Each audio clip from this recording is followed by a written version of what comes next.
Hey, welcome back. It's Difficult Terrain. What's up? I'm joined today by Soren Kissel. Hey, Hey! Soren, of course, is one of the talented actors that plays in our game and controls multiple characters across multiple parties, which is not a small feat. Soren, how you doing? I'm doing great. I'm doing great. I'm so excited for episode 3. What's going to happen to the goat? What's going to Man, happen to the goat? that goat and I think the creek is we had our first piece of fan art, and we actually I need to credit Tony, who sent it in to us. It's really cool. He made a monster, like a stat block for the creek, and it's phenomenal. So we'll get it up on Detail social too. this week. Yeah, really good. We want to say a special welcome to folks joining us from the Roots Project, because we have a special video interview with one of the Roots board members. So welcome, Roots folks. But first, let's talk a little bit about who is Soren Kissel. Tell us a little bit about your background. Soren Kissel is I'm a writer. My main gig is a comedy show. My wife's a comedian, Katie Goodman, and she and I write all her material together. And she headlines a troupe called Broad Comedy that had an off-Broadway run last year and tours when such things existed in the world.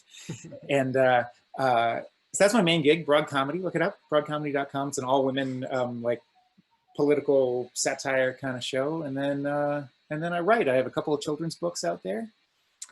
Just finished up a novel. I'm shopping that around right now. And an enthusiastic D&D player. And you can tell by the shirt that you are enthusiastic. Yes, a piece of fan art here that I saw online. I loved it. I don't know if I can. Now great. we owe someone royalties, I think. And yeah, not to plug a plug, but if you are in the mood for some really hilarious musical comedy, just go to YouTube and search for Katie Goodman. I think probably my favorite is I think it's called Probably Gay. Is that the song? Is that the name of it? That's one of them. Yeah. That's one of my favorites. I went to see the show. It's fantastic. They're great, and I can't wait for live theater to come back. So while you have to wait, you should definitely check out Katie Goodman. Yeah, at the moment, check us out online. And also tell them the names of your children's books. The Night Our Parents Went Out is one my wife and I wrote together. And it's two kids at home with a babysitter who are spinning these wild fantasies of all the terrifying things that could be happening to their parents out in the world. It's great for kids who are worried about, who get worried when their parents head out. And otherwise, it's just totally entertaining. It's a wild time. And the other one's called Once Upon a Tree, which is a story about a leaf who isn't sure what a leaf is supposed to do. So he keeps asking things like caterpillars and stuff like that. Hey, what am I supposed to do? And of course, they don't know because they only know what a caterpillar is supposed to do. So it's about being yourself, learning to be yourself. Yeah. The Night the Parents Went Out is one of my kids' absolute favorites. They ask for it regularly. So yay. Yeah, you should enjoy that one. Okay, great. So you have played in this game so far 2 separate characters. Let's talk about those, and let's give everybody just a quick 10-second preview of the third character, because we're going to meet a third party tonight. Yeah, excited. Nice. Okay, so well, tonight we're meeting the scouts, the scout party, who are on this mysterious island thing that's going on. They're sent off to explore, basically. And my character in that is he's a funny little guy. I kind of love him. I can't wait to see him again. He's a what's the word of the kobold. race? Yep. Kobold. He's a kobold. Thank you. Which of course usually serve dragons, but he lost his dragon long ago, and lost all of his kobold compatriots, and found himself in a major city of the crown. So he's taken the crown as his new dragon, basically. So he's a creature that your average person thinks of as probably evil and probably conniving, but he's just there to help. He's kind of sweet. I like him. Yep, and it's pronounced Nokda, not Nokda. Yep. Yeah, I think you guys are really going to enjoy this party. All right, and without further ado, we're going to kick over to our pre-recorded video interview with Nkosi Anderson of the Roots Project.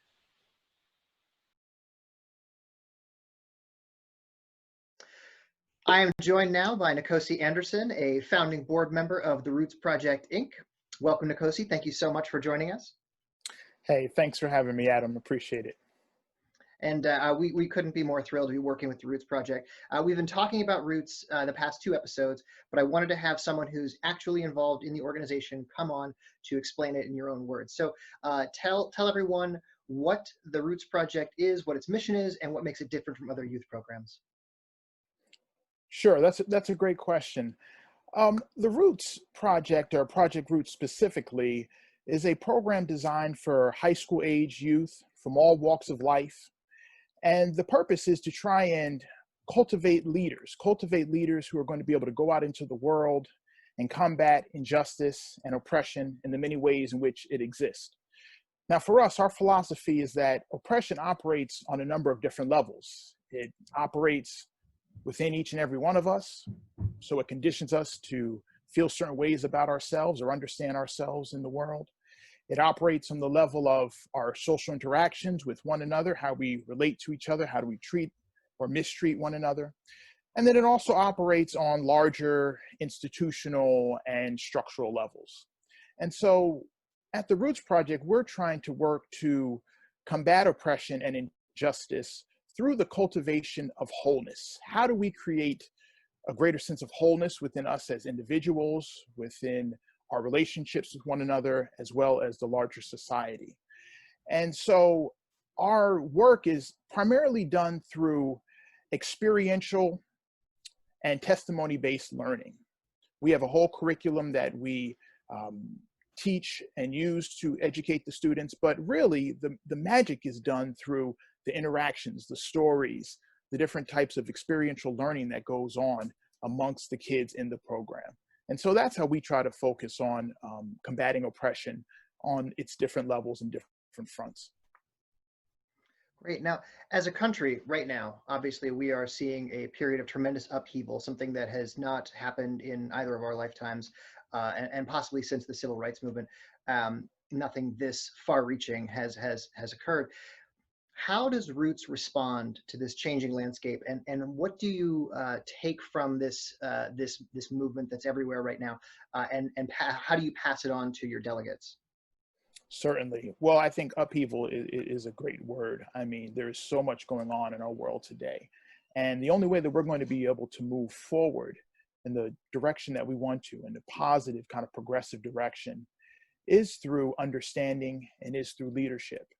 And what we try to do at Roots is develop the leadership potential and abilities amongst the kids who come through our program. So I think your viewers would kind of like this image. What we're trying to do at Roots is develop the ability scores of our young students.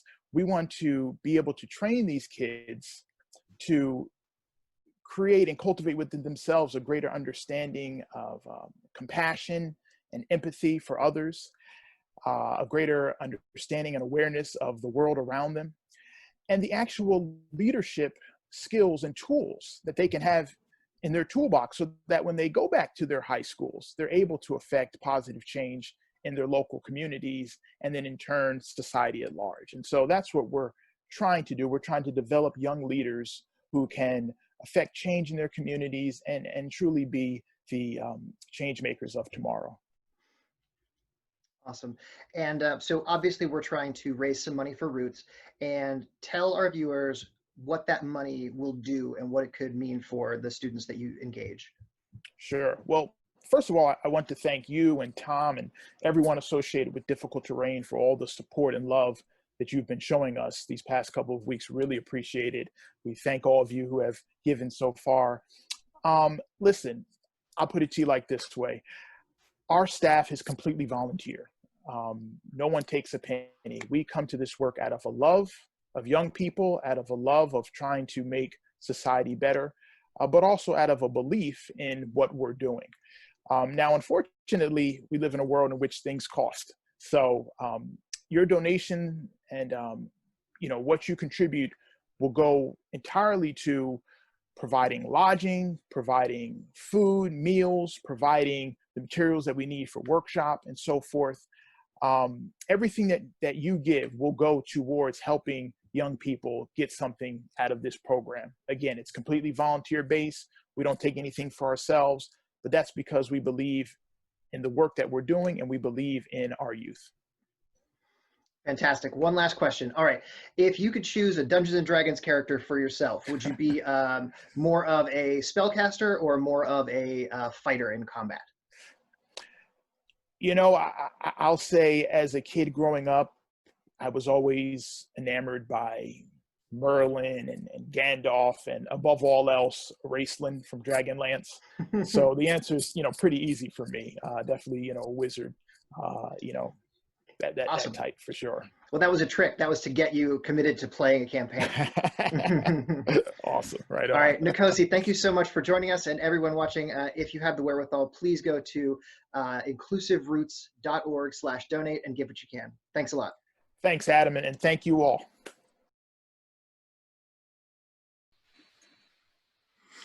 All right, cool. That was awesome. Big thank you to Nkosi Anderson, who actually recorded that 2 times, because the first time I was rambling and I went on for like 13 minutes. I was like, that is a lot. So he was gracious enough to re-record the interview, and I really appreciate that. What a great organization. I'm so glad that we're able to be involved. Me too. And we've collected a little money, and our goal is to hit $750, because that would be enough to pay the tuition, like for the room, board, and transportation for one student to their camp next summer. So that would be a huge boon for them, and it would really be a way for us to put our mark on the future and really say that we gave back something tangible. So if you have the means, please, $5, $10. I mean, we've got like 25 people watching right now, and if every one of us gave $5, that'd be $125, and that's not insignificant. So if you can find it within your hearts, please do donate. It's inclusiveroots.org/donate. And I think, Soren, I'm going to say right now, do we go? I can't remember. Do we go to the Wandertraps in this episode? If we go to the Wandertraps in this episode, I pledge to you that I'm going to donate $1 for every time the character Apple says "Mama." That's incredible. And we can actually come up with some more of those things, because there are quite a few wonderful catchphrases that come up often. So I believe the Wandertraps are in this episode. So I think that's the roots. That kid's tuition is funded, man, because I think you might regret this. All right, so that's it. Soren, you wanna take us out? Yeah, let's see. Are the van in over their head? They took on a kraken, but can they handle this Goliath inside this mysterious pyramid-shaped city? I don't know. Will the Wandertraps ever stop bickering? I don't know. But I'm excited to meet the scouts. Let's do it. Episode 3. All right, here we go. Roll it.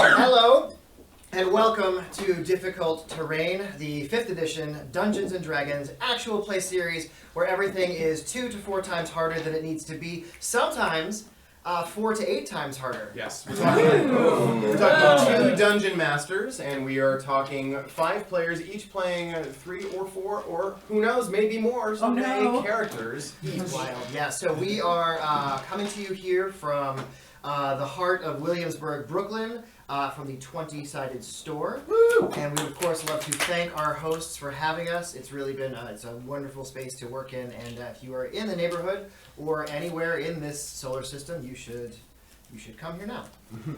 We want to thank some of our sponsors. Returning sponsor, obviously Artisan Dice, who gave us these incredible, beautiful dice sets for the cast and the DMs. Really, they're amazing. This D6 in particular is it is definitely a murder weapon. So if someone is killed with a D6, I would come looking for all Our good folks at Arson. Yeah, that's But I mean, you also did commit a murder with that die. Right? I did do that. Because you killed the DM screen, right? 5 murders. Yes, exactly. Yeah.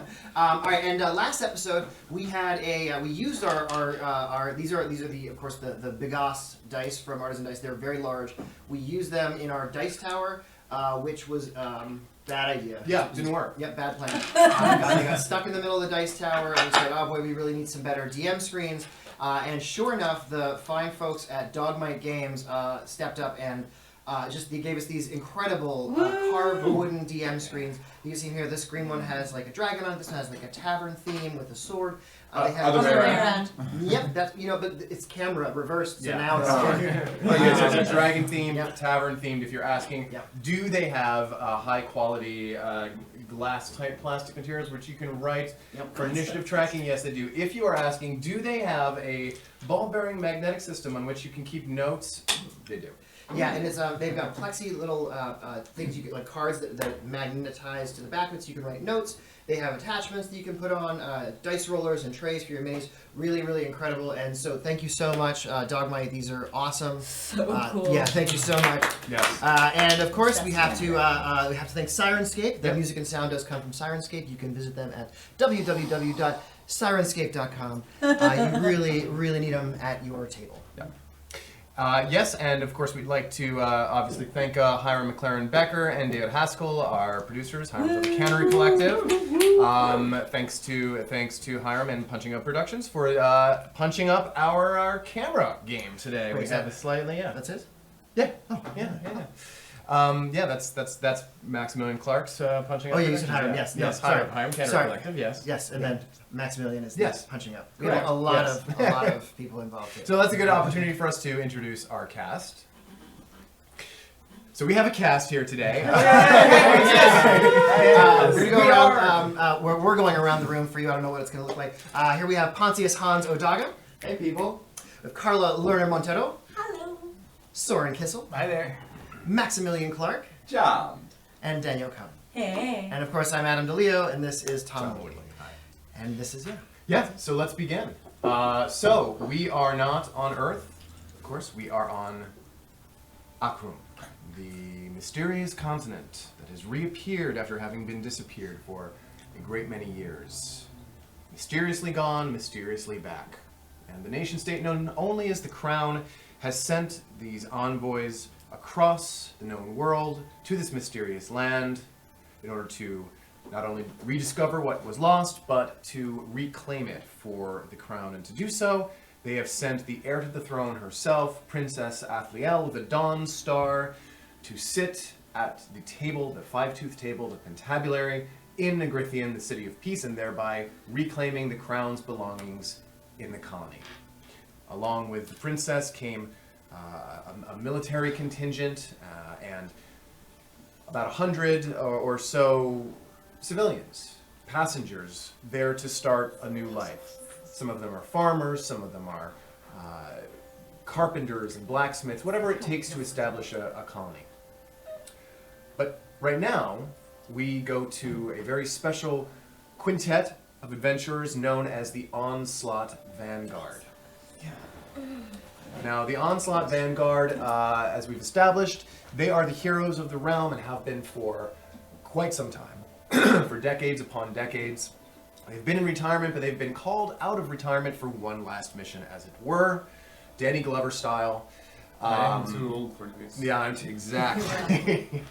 And here they are, protecting the princess in the Rivermeet, which is the area, the inverted pyramid where the Pentabulary sits in the City of Peace, trying to escort her to sit at that table when they have encountered an interesting sight. Right, so where we left last time, 2 members of the van, Maccabee and Iera, were... No, Bogwood. Oh, I'm so sorry, Maccabee is behind. Yeah, that's no, right. I am slightly Thank you, below yes. them. Thank you. Bogwood, who's of course the first of the van, and Iera had ascended to the 3rd level of the Rivermeet, which is, this is the level that houses the Pentabulary in the Hall of Sovereigns. And there were 2 heavy wooden doors with iron bands. You had passed a gnome that was at a podium. He asked you to sign your names, to give your names. Which you did. Like you've never read a book. Yep, so Iera did in fact give her name. I'll light it on fire if it's a problem. Yeah, we'll sort it out. Yeah, but You never give But- Fae folk your name. Yeah, exactly. Done. He was floating though, so probably it's okay. Yeah. You gave him your name. Yes. Bogwood did not. You proceeded up the two. No, Bobby did. Oh, you did. Yeah, Oh, they yeah. both. Okay, Yeah, so- Maccabee didn't. Maccabee. Well, that's nice. So you two had proceeded up these large, wide, curving stairs up to the next level, where the pentabulary hall is. You went through the double doors. Meanwhile, below you, Maccabee and Boranoth were entering the pentabulary building, and I was already inside.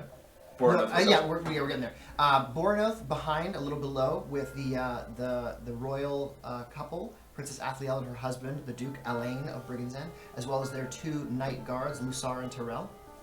Maccabee had proceeded into the building a little ahead, somewhere between Boranoth and the two advanced party members. And behind them all, back in the Crown District of the City of Peace, Dame Olga had heard a cawing sound from the central tower and promptly flew up on her winged boots to investigate. And that is where she met a wizened old man speaking crazily about how a vulture had eaten him.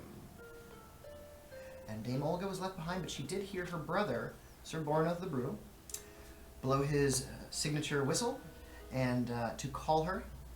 And so we begin with Bogwood and Iera in the Hall of Sovereigns, looking at the massive five-toothed table, the pentabulary. Now this table is about 4 feet off the ground. It is a solid slab of wood. Looks like it was all one cross-section of a gigantic tree, about 15 feet across. At each end of it, all around it, there are 5 what look like gear teeth that kind of prominently protrude from this circular table.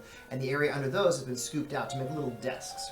And at each desk, there is a chair, high-backed, very ornate chair. And sitting in one of those chairs is a beautiful young woman, maybe 18 or 19 years old. She has a very blank, vacant expression, which you, of course, have encountered many times. And she stares ahead without seeming to recognize you. Inside the room, there is one other occupant that you noticed, and that is, of course, the blue-skinned, emaciated Goliath, who sits in a rough-hewn hole in the center of the table. Now, the table is beautifully finished, but this hole looks like it's been hacked in rather recently. He sits there, grinning at you, this kind of oddly maniacal rictus on his face. You notice he's basically naked, hairless. He's got a tremendous rusty greatsword strapped to his back, and he seems to have this translucent sheen to his skin. The only other things of note that you clock without rolling for it is that the ceiling kind of above and to the front of you seems to be sagging. The stonework is kind of rounded down, whereas the rest of the 30-foot ceiling is nice and flat. The stones look secure. This part kind of protrudes a little bit. You also notice that the walls, whereas the rest of the Rivermeat building, because it's an upside-down pyramid, the walls angle outward. This room, they're totally perpendicular. And set along them are what at first glance appear to be massive floor-to-ceiling windows that lead outside. But you quickly realize there's no relief to them. There's no three-dimensionality. These are some kind of illusions that project what is outside. There are doors lining the walls to your left and to your right. Also to the far side, there are several more doors. Mortars. Several more doors. So yes, exactly. Well, at difficult terrain, one more door is not enough. We need multiple. 4 to 6 more. 4 to 6 more. That is actually, I think we've just committed copyright infringement. Yes, so. correct. So we're going to just shut it down, and that's it. That's the end. Good job. Now let's cut to our family Thanks, of everybody. halflings. And that is what you see. So, Iera, Bogwood, what do you do? Hello. Are you the Ageless Ta Heralt? Oh, yes. And you must be Iera. And, I presume, Bogwood. Yes, that is who I am. Not royal, though, are we? I am not, but she is. You didn't sign the book. I was not sure if it was safe for royalty here. And if this is what you have done to our past royal envoy, I am not sure. Oh, yes. From the crown, then. Interesting. Well, she came without credentials, claiming madly that Sir Deho was in power in the crown. when I assumed it was Beswick, but So they always in power under the crown. as you say, I've been gone a while. Things may have changed. What did you do to her? Me? Nothing. She wouldn't listen. Wouldn't listen to who? To me, Ageless Ta Heralt. I am the rightful regent of this land, for only I have communed with the nameless god who rules it. Who is this nameless god? It is the one who controls everything, who took the island, kept it, and returned it. And at that point, Bogwood, you recall back to when you had all disembarked onto Akron, and you had spent a moment investigating the Master's Blessing, the ship, and you had expressed to your party that you wanted to ground yourself, to go and commune with the world root, and to really get a sense of things that might have transpired here. And though we glossed over it, we now go back and you recall the sensation of what you felt there. So why don't you tell us what grounding entails? Grounding is when an Ardling will basically take a moment and like put their roots back into the earth. And so Bogwood went out into the forest and planted himself basically, and took up a tree pose and kind of embraced who Did he a sun was. salutation. Did a sun salutation. That's called photosynthesis, Daniel. But during that moment, all Ardlings can communicate through the world root, and that's where Ardlings who are gone or have like been in this dirt, in this soil, can communicate and share past things that have happened.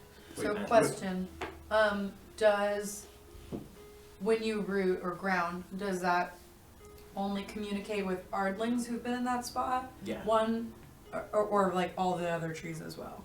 It can get a lot of information from Ardlings and very little from other trees because it's sentient beings. And is it all Ardlings like ever, or is it just ones who've been in that what would spot? still remain? So it's like nothing lasts forever, but like yeah, if there's like parts there still left, then Bogwood and other Ardlings could tap into it and get more information. So it is specific to that spot. It's not just like you're rooting into like all of the Ardlings in the world. The Okay. whole Earth would be very Confusing. Okay. Yeah. You know, he can communicate telepathically through his feet. That's still pretty cool. No, I feel like you're kind of like no, that's cool. I'm just No, making cool. sure what's going. No, that's the very cool. ancient world route. I mean, So Bogwood walked into Real the trees forest. communicate through their roots. And too. That's- you do your tree pose, and you sink your toes into the soil, and the roots extend, and they go down deeper through the dirt and the minerals, and deeper still to the point where physicality has no meaning, and you join up with something less tangible but more meaningful as you attempt to reach out and sense that which cannot be sensed by others outside of your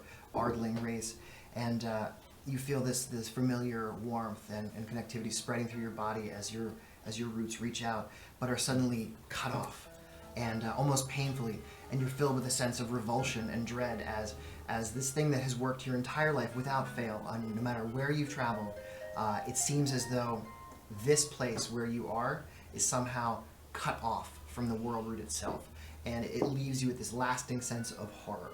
And something in the way that Ageless Ta Heralt speaks to you about this nameless god and taking the island and keeping it and returning it, it resonates with that moment.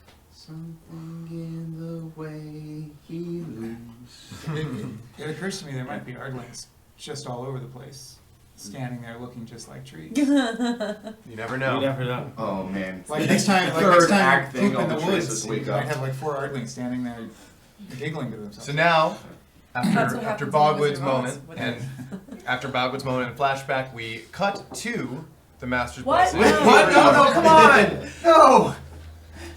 We cut to the bustling area where the Master's Blessing was parked.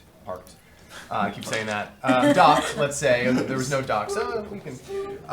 And as well, there are the boats: the Yogo, the Tinto, the Crown's Fury, and the remaining boats of the Crown.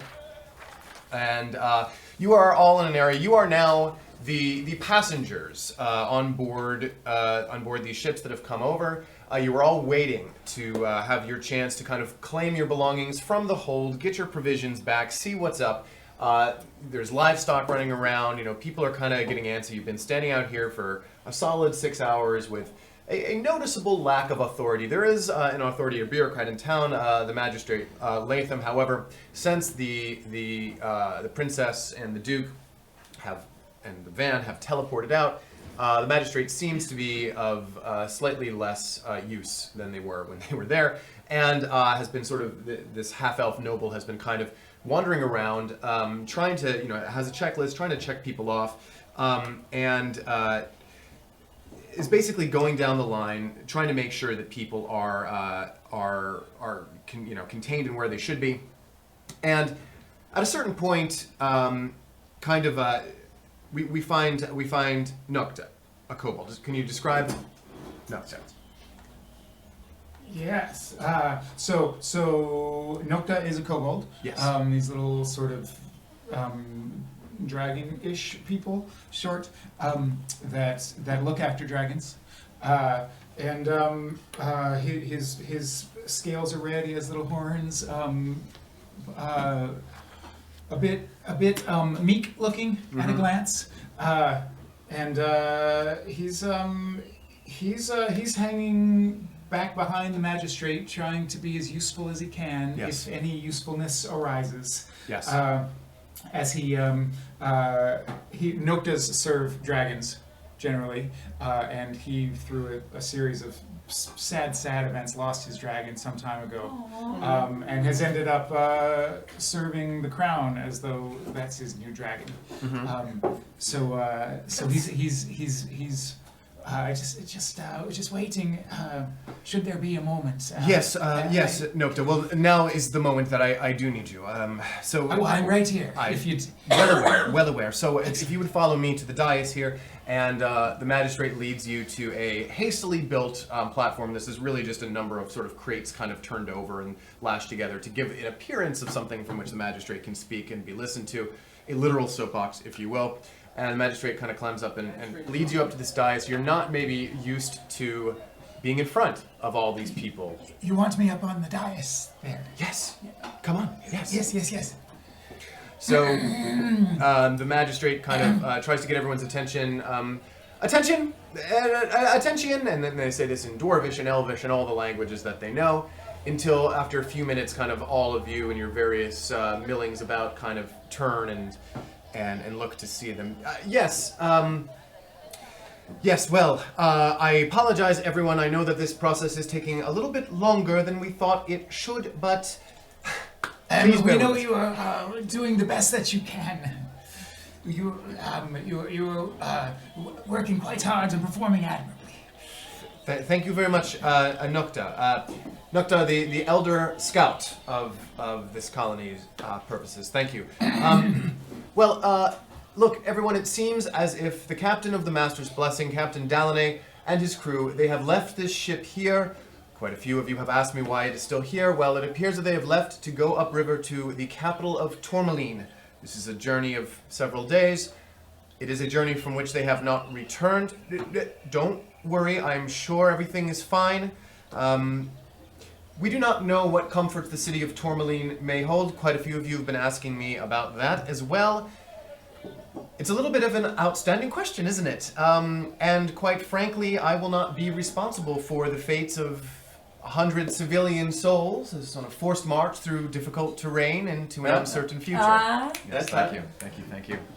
It's the name of the show. It is the name of the show. Everyone take a shot. A shot of coffee.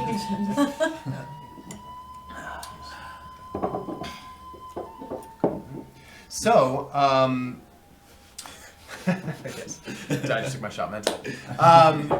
Yes, so we will not be doing that, and as comforting as the city of Tourmaline may be, it is too great an unknown for us to do that, and so our official decree today is to strike our civilization right here on the spot where we landed. We shall be building a fort. Its name is to be Fort Brigandsend, named after that brave duke and his royal wife, who do even now head to Agrithian to claim the continent once more for our beloved crown.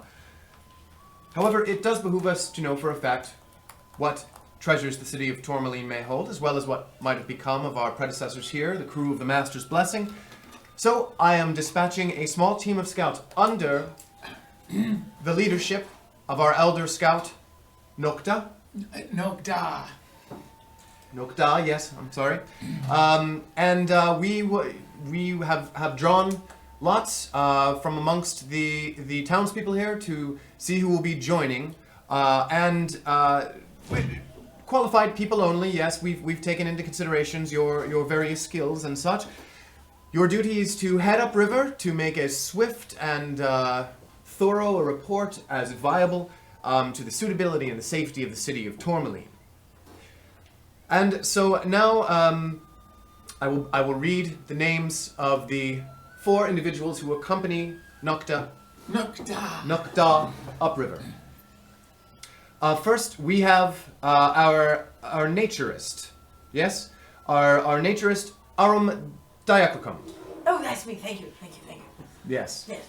And as the magistrate introduces you, what does the crowd see of Arum? Oh, great. So, can I actually tell them what they've been seeing of Aram before? Of course. Great. So, what I'd like to picture has been happening since they got off the boat is that Aram has been holding like a small notebook and a quill and just furiously writing and essentially like orbiting on the spot. And I think asking anyone who walks past sort of how they feel about being here and what it means to them, and they'll sort of not give much of a response probably before moving on, but it's fine because he's talking to someone else already, and maybe writing something down about, the flora and the fauna. And I also think he's been summoning his steed, casting Find Steed, which is a spell that involves concentration, and would normally take about 10 minutes, but I think because he's doing so much, it's actually took much longer than that, and that this sort of large elk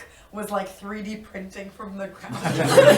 So there was a large portion where he was asking these questions and saying like, oh yes, please, sorry, don't step on the legs. But anyway, at this point, I think the elk has fully printed or summoned or whatever. So now what they see is a half-elf paladin with green hair and copper skin, who looks, very, very fascinated by sort of everything, standing next to a large, stately-looking elk who looks like it probably has more focus than he does.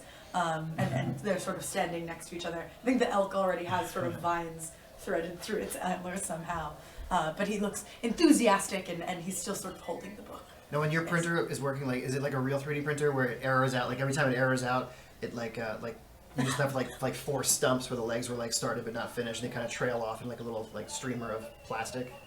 Plasma. Just like this horrifying, macabre. It's a little more magic-y than that, but I do like the idea that at some point there were like 4 hooves and 4 legs and then like a weird belly. Yeah, the inside of that belly. Ooh. Yeah.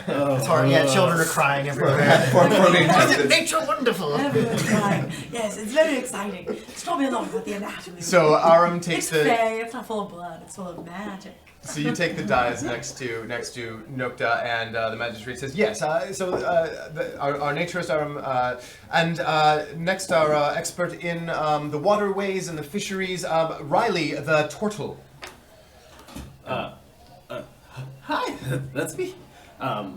Riley was, at that moment, was actually fishing in that moment, was fishing off the side of the boat, and actually had a small collection of people around him, because every time he whips out his fishing pole, it, puts on a little performance, because it spins around, it has a little magical aura to it as he fishes out. And he's constantly pulling fish out and telling the people about him, and when you look at him, you can see a turtle with, kind of darker green skin and a black shell with yellow stripes on it, and with a whole lot of scars on him, but seems overly positive about everything he's doing and wants to tell people about just what's going on in the water. And as he puts away his rod, he is shaking hands with all the people that were watching him. He says, "Hi, I'm so excited to go." As he walks towards the stage. Great. Stands next to him. Great. And yes, there is a sort of a palpable excitement in the air in general here, because you are standing on a continent, everyone is standing on a continent for the first time for any of you. And so there's this sort of this shared novelty in the air that's infectious. So the magistrate then says, yes, and our party shall need a cartographer, and so we are turning to Theod, the groundskeeper? Oh, groundkeeper! Yeah, that's me! So some people might be wondering why Gnome, who's about the size of an 8-year-old, is hoisting a chicken above his head while standing on the back of a mule. Theod is a gnome, and he's very excited to be here. He's been hanging out with his best friend Franklin, and just like since they got off the boat and onto the land, he's been like, asking Franklin, like, how does the grass taste? Is the grass Franklin, to be clear, is... Oh, he's a mule. The mule. Yes. And there's a lot of livestock going around, and so he's been, like, asking them, like, how they're liking it here, and, like, a lot of questions. And then, the chickens, though, like, oh my god, there's so much chaos with the chickens. They're running around like a chicken without a head. They have heads, and it's nuts. He was trying to get some order, and he got into a little fight with one of them, and so chickens tend to calm down when they're high because they have a little complex about not being able to fly, and so sometimes if you do this with them a little bit, they just calm down. Sometimes they poop on you, but a lot of times. Is that canon in the real world? Is that knowledge that our viewers can use outside of the world of Dungeons and Dragons? I would love. Hey kids, next time you see a chicken, the more vigorously you shake it, the calmer it gets. All right, so Theod excitedly runs up to the dais as well. And the magistrate says, yes, thank you. So 4 very, very qualified adventurers. As well, we have Roderick of the House of Sude, whose family is quite generous. And we see Roderick, I don't know if everyone else has had a chair, but I think everyone's been standing, right? But Roderick has a chair, a nice chair. He's sitting in. He's like very elegantly dressed. He has a cigar, and he's just like, don't say another word about it, old chap. And the crowd kind of like chuckles a little bit, and then like Kurdrick, the magistrate's second in command, is kind of like, "Aye, I mean none of that. Calm it down now." Is he royalty? You sending royalty with us? Yes, I am sending royalty. Yes, not good. I'm sure he's very qualified. He's we'll take good care of him. Don't worry. Yes, I have no qualms about his qualifications whatsoever. I'm sure I will be very safe in your competent hands. Oh, absolutely, absolutely. Oh, it's with pleasure that we'll scout. We'll scout is what we'll do. So you all, the 5 of you, have a moment kind of checking each other out on the dais and seeing who you're about to be working with. And then the magistrate says, yes, well, it kind of turns away from the crowd and turns to you and says, yes, well, I don't want to say this in front of everyone, of course, but as you know, the Califar, one of our ships, was lost, and then there was, of course, a little bout of scurvy on one of our other ships. And long story short, we've lost a good amount of our provisions, as you might be aware, and we have enough to get us through the next couple of days, but I really, sort of as your first mission here, before you head upriver, I would love if you could just spend tonight, just go out into the woods. Nocta has done some preliminary scouting, and the woods start only about a mile up in earnest. Kind of go up to the woods up north and find us something wonderful to eat tonight. Would you please? Oh, certainly. Into the woods? Into the wilderness? Well, of course, this is a lush land, and I'm sure in fertile soil, so there's going to be plenty to eat, and a lot of it's going to be poisonous, and it's going to be a fun guessing game. Excellent. It doesn't matter what it is, as long as it's not poisonous, not please. Poison. Yes, understood. Yes, which is right. We'll go low on the poison side. Yeah, that is the gold standard, yeah. Okay. Thank you very much. The lives of the entire colony is astoundingly so relying on you. Oh, excellent. Well, what are we waiting for then? Let's go. We have a job. And actually, like, the cigar, like, catches a small tent on fire. Yeah. and I just trust someone else will take care of it and just kind of, like, swagger off. Yes. Yes, everyone, gather your things. Yes. I just point to Franklin. All right, so you gather your things and you begin to walk up north, and now we will cut back to the onslaught. Oh, thank God. Vanguard. Oh, okay. All right, so we have spoken. We've spoken a bit with Bogwood and Iera. Yes. Let's talk about moving back down the line. We have Maccabee, who is a little bit closer to the two advanced members of the party. Maccabee, where are you? What are you doing? Well, so Maccabee came in with the two of them, and we had that nice conversation with that corpse. And I think at this point, I'm sitting next to the corpse, just staring at the gnome distrustfully, and just. The gnome, if he recognizes you as a person or he sees you, he doesn't seem to make any indication. That's fine. That's fine. I'm waiting for word from Bogwood and Iera. Theoretically, they should be down soon if they see anything. Yeah, it's been a little bit. You with your passive perception, it's 11, so that's you don't really pick up too much. You don't hear them. You're chomping on an apple, perhaps, and you don't. I brought it with me. You can't rely on local flora. You never know what you're gonna get. And so, moving back down the line, Sir Bornoth, you are with the two nobles and their two knight bodyguards. What are you doing? Yeah, so I'm leading them up into that room, up the stairs into. All right. So you arrive where Maccabee is in the waiting area. You see the gnome there. He does see you arrive, and he says, "Name? Name? Name in the book, guys. Name in the book." Yeah, Maccabee just springs up as soon as he sees them, and just like hand quietly over her mouth. Where are the others?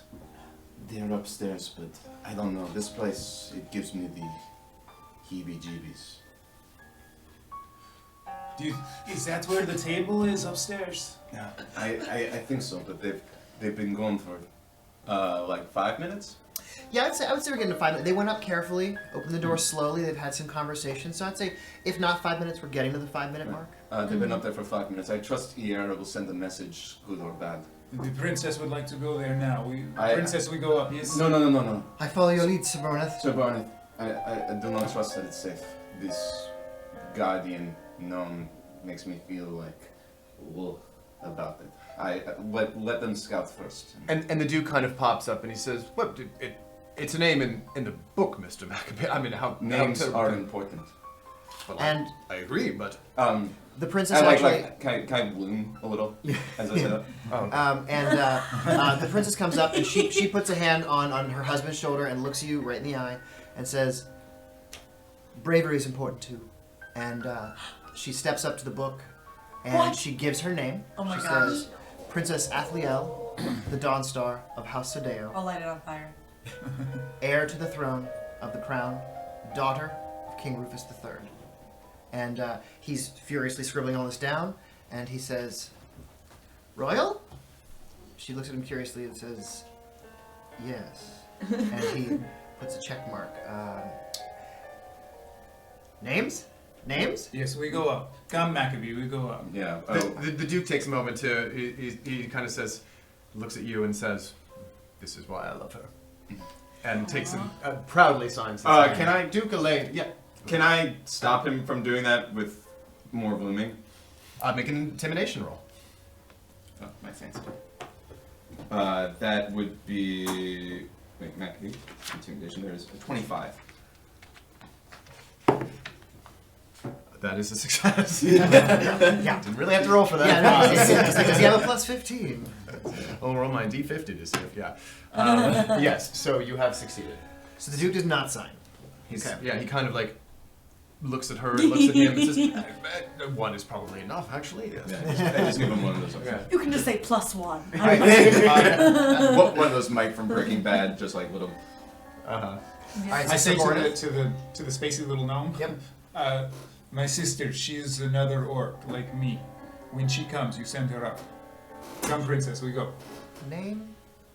All right, I and just you push go back. upstairs. All right, so speaking of your sister, Dame Olga, what is Dame Olga up to? At the top of the central tower in the Crown District, you are face to face with a weird old man who...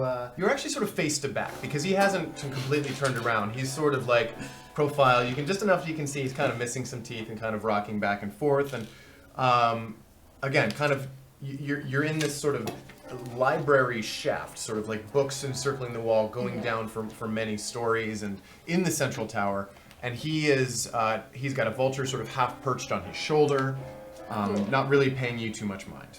Well, having fought a lot of monsters in my time, I feel like when I can't fully see a person and there's some sort of shady magic things happening, I'm gonna want to look into it and maybe see more fully. So can I roll perception, or what should I roll for that? Are you trying to look for something in particular, or? I want to scope him out better and also I want to scope him out better, really. Sure.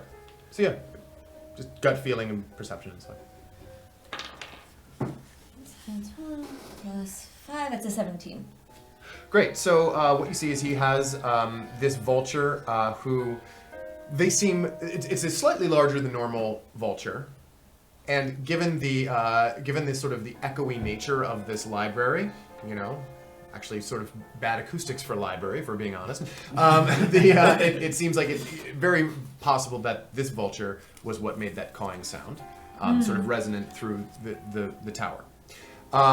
The man himself and the vulture seem very familiar. Like the vulture, every once in a while, just kind of like pecking him just a little bit, as if testing. Dead yet? Can I eat you? But the man doesn't even seem to flinch.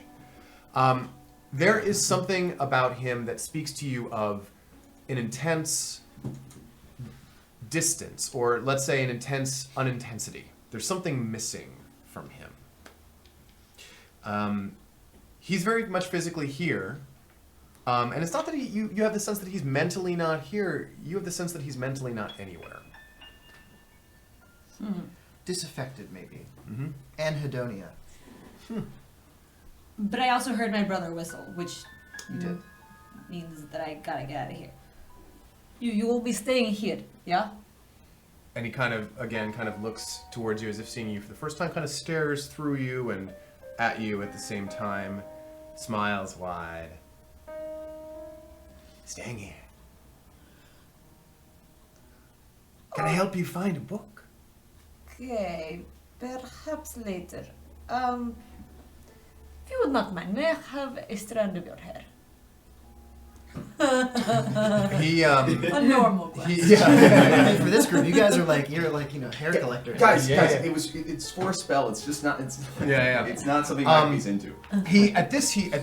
Like you see his eyes kind of like as if he's thinking, as if he's like searching through like files of information on it in his head, and he says, "A strand of your hair, a strand of your hair," and he stands up slowly, creakily, and begins to look through the spine of books as if he's looking for a particular book.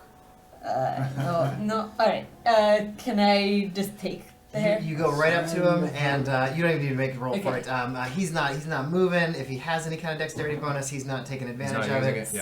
You successfully pluck a hair from his head. Yank a couple pieces, And he kind of looks up for a moment, almost as if he had a thought, but he didn't. And he goes back to looking for books.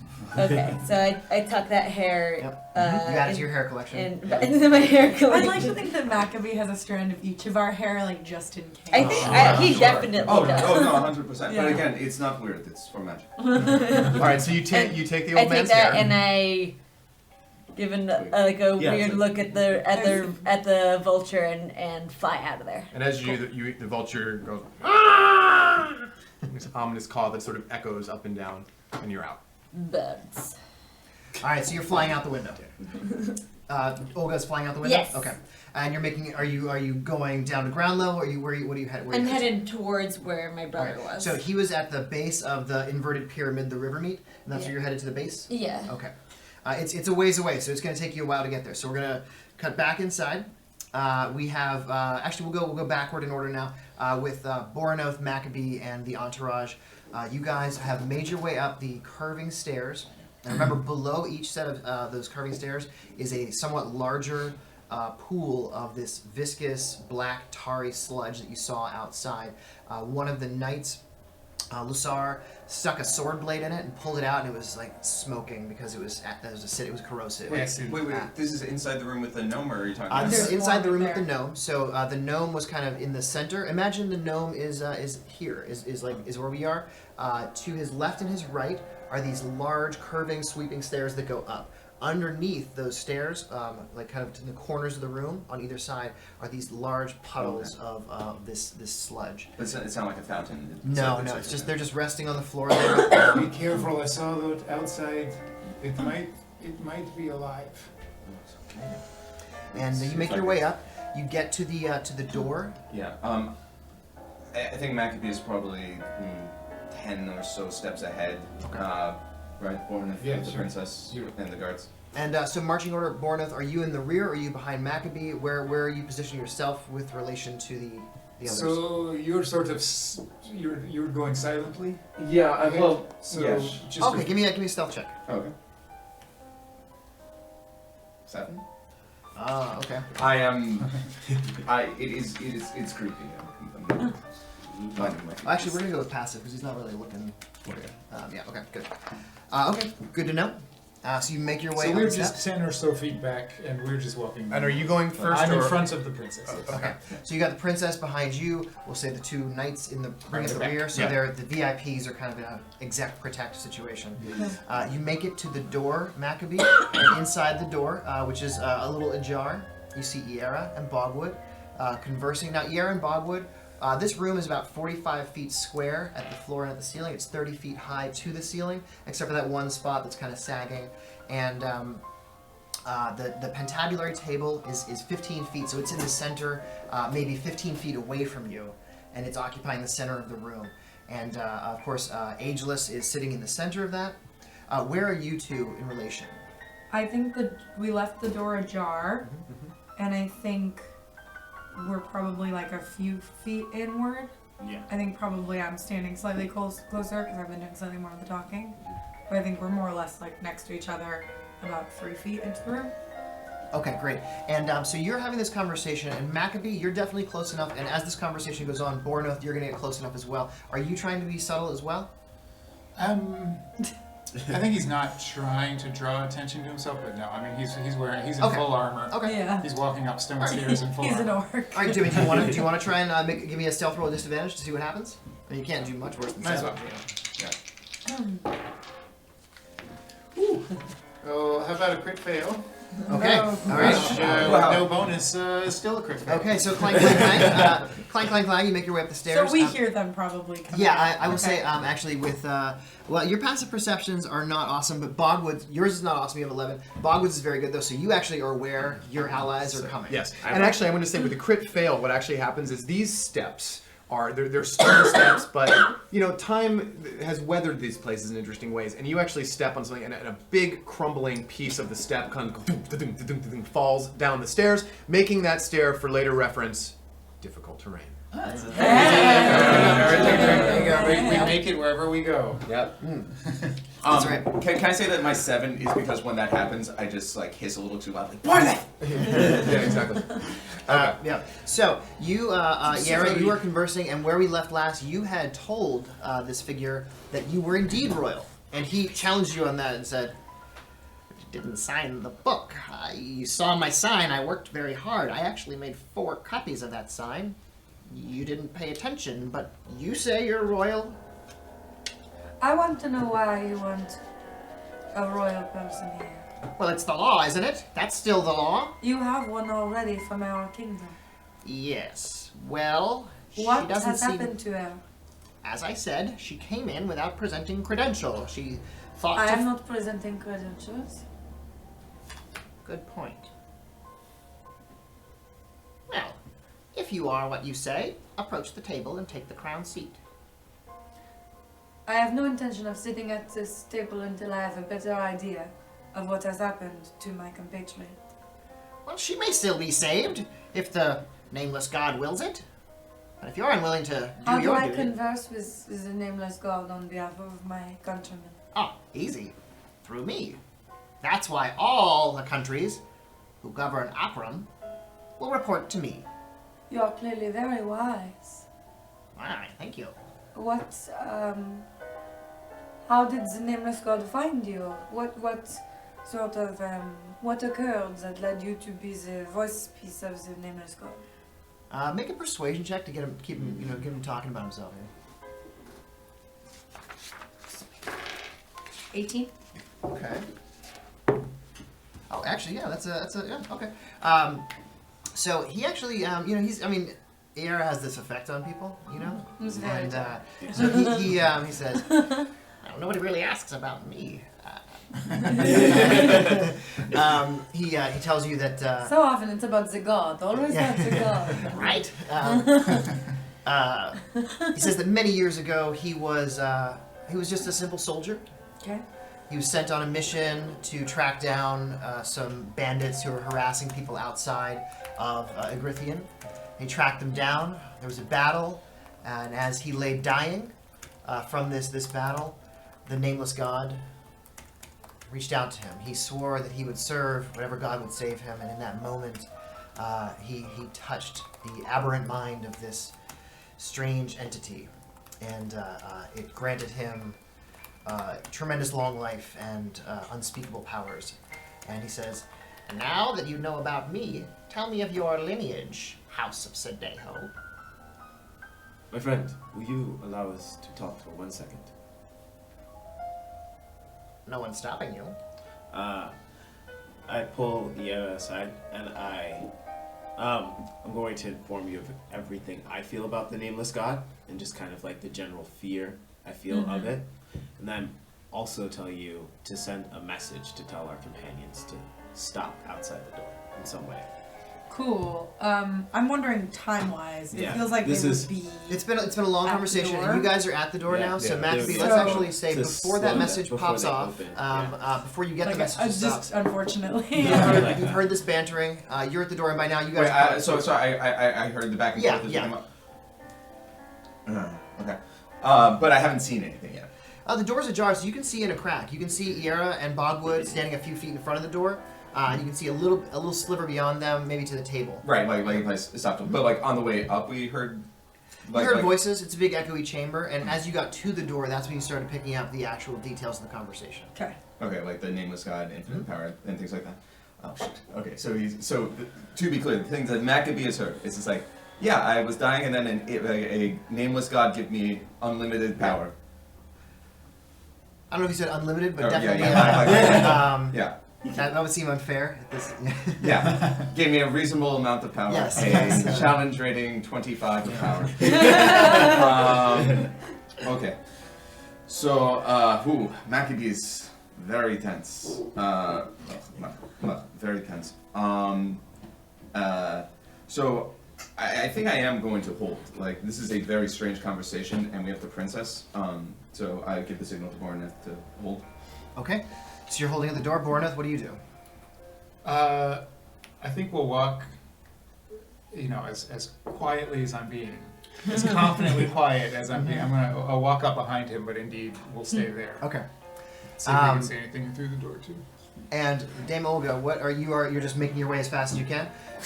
Alright, so I'm going to say it'll take you a solid 2 turns or so-ish to get to the base, or, if we were to be if we were in initiative, we'll say. I think you're probably somewhere like several hundred feet away.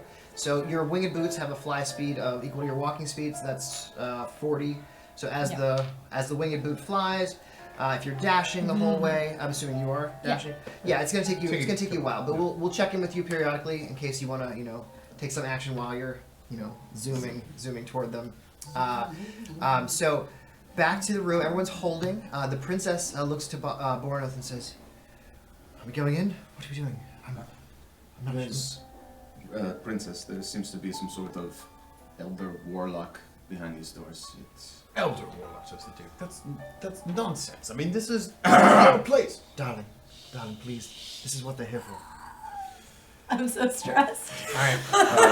We're gonna go back inside the room. Okay. We don't have a seat when someone else. We're gonna end up fighting this guy. We're back inside the room, and you two have had your powwow. You've had a moment to talk, and you speak. And the guy in the center of the table is drumming his fingers on the table, and he says, "Well, I believe you were to present your lineage." I am Princess Asriel, the daughter of King Rufus III. And I'm gonna have you make a deception check at disadvantage. Okay. Oh, no. Hang on. Oh no! That's an 11. This was a bad plan. All right. And he looks at you and says, I knew you were lying before you ever said it. She signed the book. She's down the stairs. How do you know that I'm the one who is lying in the town? Wait, Because you were here before the book was signed. did Maccabee hear that? Yeah, sure. Yeah. Maccabee's gonna kick in the door and cast Force Cage. Okay, I'm going to say that everyone roll initiative, please. I'm not going to give you a surprise round because you guys were pretty noisy on the stairs, and also you did sign the book, so he knew you were coming. So let's go ahead Remember and... that unlimited power thing a second ago? yeah. He knew the princess was outside, and Maccabee, again, has the heebie-jeebies. Ugh, I shouldn't. All right. You It's a bad lie. No. I wanted to come clean. I felt He's it. like, I Don't know lie. the princess is outside the door, but Maccabee's just get like, some well, I guess we should see how this goes. It was the only way to... All right, so anybody 25 or above? Okay. Oh, no. 20 to 25. Wait, I actually lost that. What was it? 4. Oh, great. Hang on. No, I did not. That'll be both nobles. Yep. Okay, 15 to 20. Oh, wait. Sorry, above 20? Above 20? Bogwood got 21. Okay. Bogwood goes first. 15 to 20. 18. Dame Olga, 18. And Dame Olga, I'll say that you actually made another round's worth of transit to get closer. So you're about a round away from the base, and it'll take you a little time to ascend as well. 10 to 15. 13. Okay. Oh, did we do the feats? I did. Oh, you did. Great. You're good. Do you want to do the? And I also made these little guys for our nobles and our knights. Okay. Sorry, Ira, that was a 13. 5 to 10. 5. Okay. And Mac at 8. So give me I a like to roll of take 20 there my for me, time. Maccabee. So the knights are at 14, by Oh, okay, great. See what everyone else is doing. I rolled another. Wait, do you want another initiative roll or just No, a just a straight roll. Another 5. That's Okay, so that will put. Okay, great.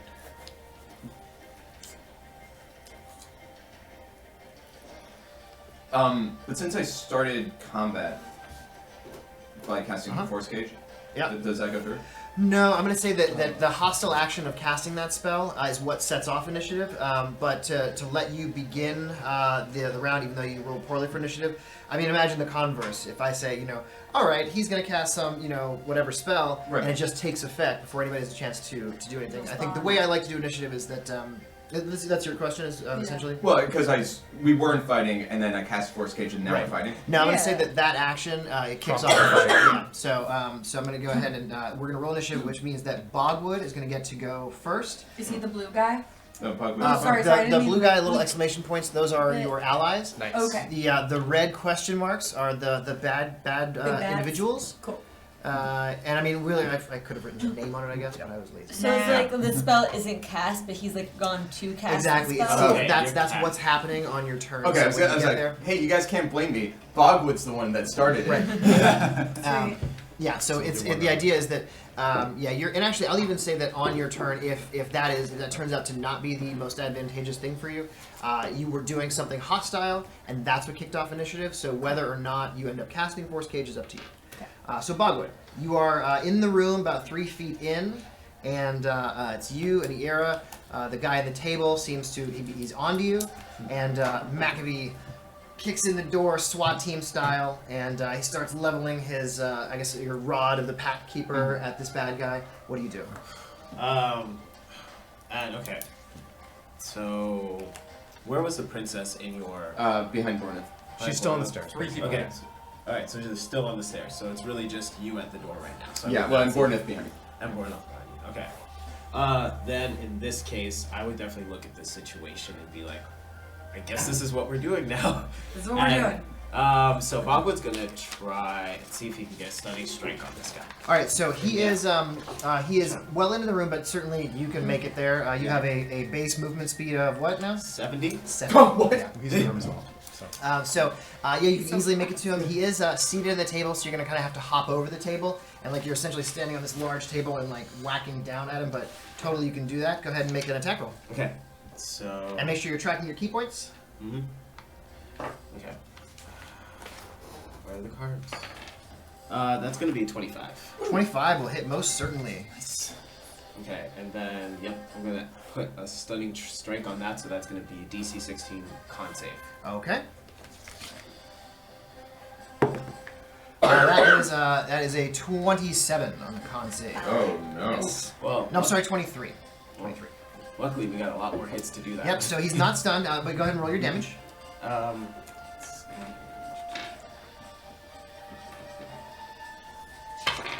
Oof, that was going to be a 4 for that first hit. And then there would be another punch alongside that. What was the damage on the first hit? That was 4. Okay, 4. Got it. All right, and you're gonna do, and this is your second attack. Go ahead, make your attack roll. This one is a 20. 20 will hit. 20. Okay, and yeah, I can do that stunning strike again. So I'm gonna try. Go for it, yeah. And this is another con save. Yep. That is a natural 17 plus 12. That's 29. Plus 12. Oh, plus 12. I gave that one away, didn't I? Yeah. Well, yeah, you'd learn by seeing this not work. Okay. So good, but you can roll your damage for that hit. And that's going to be a 5. And that's with your dex bonus? Yeah, it's plus 3, because I just rolled a 1 and a 2. Oh boy. Yeah, I still get my unarmed strikes. Yeah, you get one bonus unarmed strike as your bonus action, or you can flurry blows into 2. I'm going to flurry of blows then. Okay. Roll them both. This is a big old mean guy. Alright, so we got a 18 and then we have a 16. Those both miss. So you and both those attacks do not land. Dame Olga, it takes one more round of zipping toward the door. You alight on the ground outside the river meet. You're able to ascend the actually you land right on the gantry that leads to the door. Make your way in, and on your next turn you can start ascending the spiral staircase at the first level, and we'll pick it up back there with you on the next turn, unless you have any bonus actions you'd like to take in advance. I will say that on your next turn, you probably, if you fully dash, I'll say you can get to the door of where, you wouldn't know this, but just so the player has an idea, you can get to the door of this hall they're all in if you dash on your next turn. Great. Then I'll do that next turn. I don't think there's anything to do this turn. Bogwood, has your attack, has that made any noise? Are your stunning strikes loud in any way? Or are they just, but I'm wondering because they're not fists, they're branches and stuff, right? So what kind of noise does that make?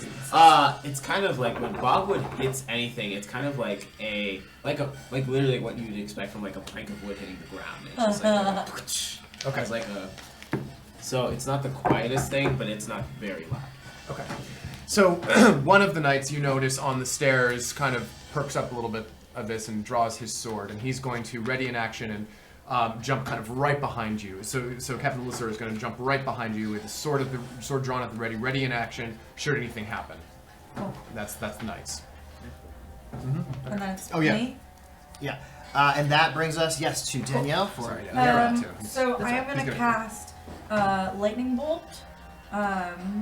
But before I cast it, I'm going to use my action or my movement to move slightly in so that the angle I'm casting it at doesn't have Bogwood in danger. No problem. Is that okay? Totally. Okay. Yep. And that's just like with Theater of the Mind, that's the way to do it. Like, I want to be in a position where this happens. Yeah, we don't need to get into, I move 13 feet counterclockwise to the north. No, that's great. Yeah. Okay. So, that is a 23 to hit. Wait, this is a lightning bolt, right? I believe that's a dex save on his part. Is that right? Yes. Sorry. Okay. It's a lightning bolt, and I'm casting it at level 5. So it's a dex save of 17. All right, that is a natural 1, so he fails. So your lightning bolt hits him squarely as he's seated at this table. That is, that is everybody. So that's going to be 10d6. Yep. Okay, sweet. Nice. Yay. Okay, give me a second. Doing math. Okay. Okay. Do you want my fancy So, D6s? yeah. Can we do this all so once? wait. This is 5. 1, 2, 3, 4, 5, 6, 7, 8, 9, 10. Yes! Oh. Yes. Okay. Oh, there's some 6s here. So we've got 10, 20, 30, 35, 39 damage. 39. Oh my goodness. Okay, that's awesome, and I can't do math, but that's a lot. Yeah, you did that before. It was there. That's your lightning bolt. Do you have any additional bonus actions you want to take? I think I don't. I think that's good for now. Actually, yes. If it's okay, I'd like to take my bonus action to get slightly nearer to Lady Nephrilia. Okay, yeah, you can advance on the table, and actually, really, you can probably get right up next to her. Yeah. So you're right at the table. You're about maybe 7 or 10 feet away from the guy in the center of the table, who's like kind of smoking because he's like got like a lightning bolt char in his chest. Hell yeah. And you get right up next to her, and she still has this blank just. She's not staring looking ahead. at anything. She's Not looking moved at at all? anything. Hasn't moved or even recognized anybody's there. Which brings us to Ta Heralt's turn. Oh wait, actually, sorry. Yeah. My bonus action. He's gonna take an extra 7 lightning damage because when I'm gonna use Heart of the Storm. Every time that I deal lightning damage, a creature of my choice within 10 feet of me can take 7 lightning damage. So okay. it's an extra 7. Awesome. And that he does. In a fury, Ta Heralt springs up from his chair and flies in the air. He hovers almost at ceiling level in the center of the room. Oh, no. And he looks at you and says, "You should have submitted. Now you'll all die." And he sweeps his hand over you and begins the process of casting an arcane magic at you. And we cut. But okay. To the side of the Beswick River. And the Wandertrap. With the crab! Oh no. The goat. All right. It's really funny though when the crab kills everyone. Guys. Is the goat alive? Okay, so we're discovering the family of halflings, the Wandertrap family, who have just all crossed the river, the rushing river, as you can hear, and a goat was swept downriver, and a giant crab, 6-foot crab, has reached up and grasped the goat. The goat is alive. It is in poor shape, but it's bleeding, but it is alive, and it's struggling to get out of the grasp of this giant crab. Jade has made her way down there to try and rescue the goat when this crab sprung up, and that is what we are facing now. So let us roll initiative. Against this crab. Oh, that's crab. Oh yeah, that's annoying. We have to reset it every time. You gotta make 4 sets of them so we can just have them up. What was that? For which one? Oh yeah, yeah. Okay, so anyone above a 20? Yes, Opal got 21. 21. Okay, anyone 15 to 20? Okay, all of you. There What do we you have? 15. 15? 16. 17. 15. Okay, so you 2 roll. Yeah. What? Danielle and Carla. This was an 8. That's to me then. That's because I got a 19. Okay, great. So we are going Opal, and then Amethyst, and then Apple, and then a stunned Jade, and Mama bringing up the rear. Finally, the crab gets... Oh, wait, hold on. It's a turn. Oh, the goat actually jumps in there. Aww. Mm-hmm. That's the goat and Mr. Church at the end. Okay. So, Opal, your action. You see your sister suddenly threatened by this giant crab. So how far away is this crab from Opal? So this crab is probably about... it's going to be diagonally just about 35 feet. Because it's about 10 to 15 feet in the water, and you're about 30 feet away up the... Okay. So you guys are basically all standing on the rocky shore about 30 feet to the north of where Jade and the crab are. So, Opal is gonna spring into action, and in like a moment taking from her mama, she's gonna be like, "Don't you dare!" As she like puts out her hands to cast burning hands on this creature trying to keep her sister out of this thing. All right, is that possible? It is. I think the angle you're at, though, you're going to catch the goat. Oh no, that's not worth it. It's got the goat right in its claws. It's facing you, so I don't think there's any way you're going to. We can switch that to a chromatic orb then. Yep, sure. Yeah. And what's the damage type? So for this one, we're gonna make it. We're gonna try. We'll try thunder. Okay. Add that extra boom. Yeah, go ahead. Make your attack roll. That's a 18. Yes, that will do. Okay, so that's gonna be 4d8 of. Woo! Oh, 48. Get that crab. Well, that's a 1 on the first one. Then 9. 10. Now we're at 12 and 17. Okay, 17 points of damage. Your chromatic orb catches this crab in whatever passes as a face, and it hits and sends this shockwave of booming sound that reverberates, and you hear kind of cracking sounds, but not from its shell, rather from its internal organs, kind of cracking in unnatural ways. When like something soft makes a hard snapping sound, you know it's bad, and it just goes lifeless. Its legs splay out to the sides. It drops, and it releases its grip on the goat, Yay! which kind of like shakes itself off, covered in blood, limping badly, but it's like. It's alive. By the way, did you know that sheep go ba and goats go ma? There you go.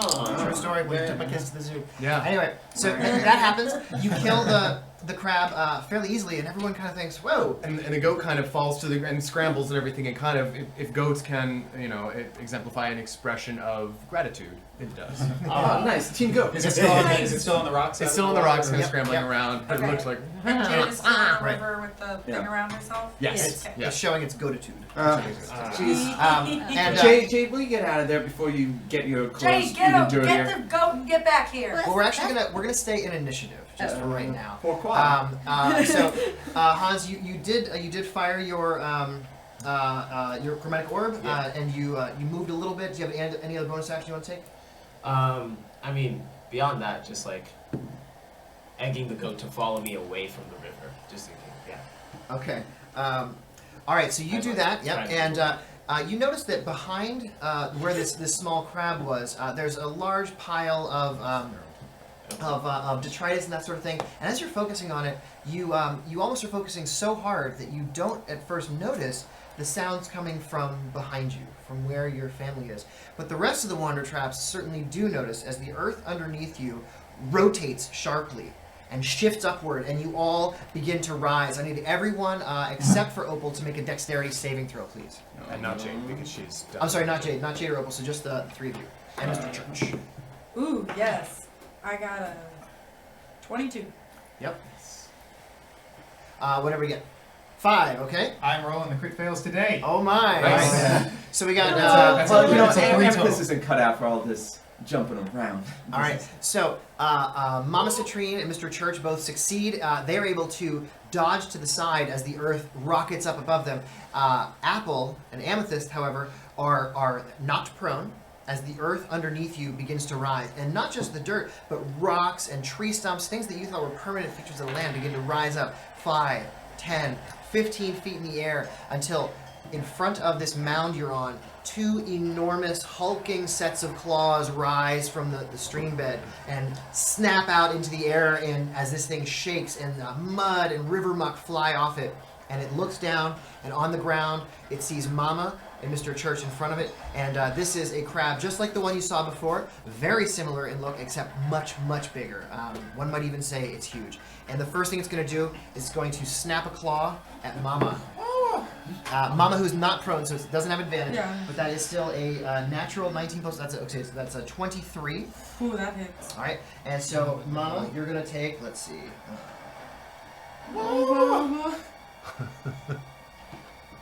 3d10.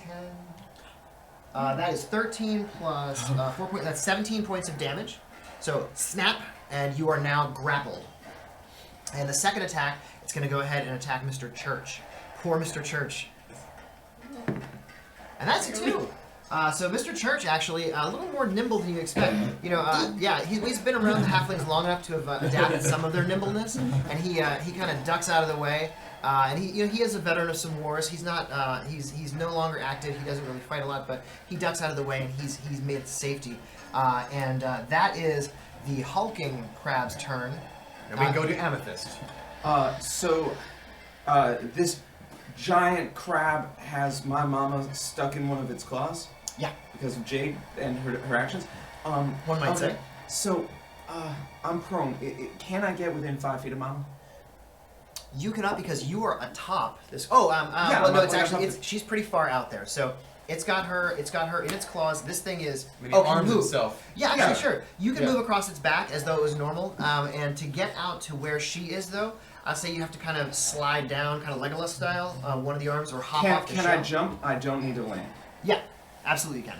Great. So I'm gonna do that. I'm gonna jump as close to my mama as I can. As soon as I perceive that I'm about 5 feet away, so the length of Sure. 3.5 opals.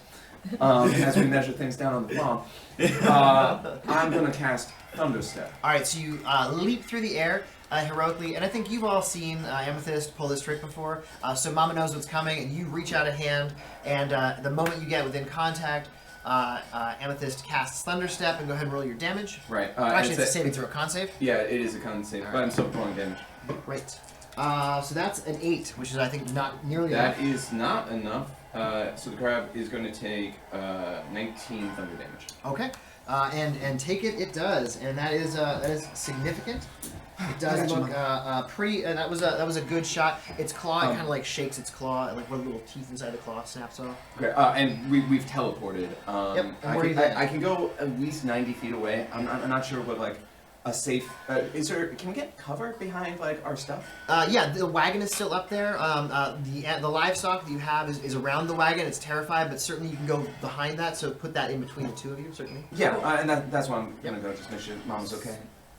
Thanks, baby. And the goat is going to roll to scream, and it does. Now we go to Apple's turn. So Apple's prone on top of it. Yes. Yep.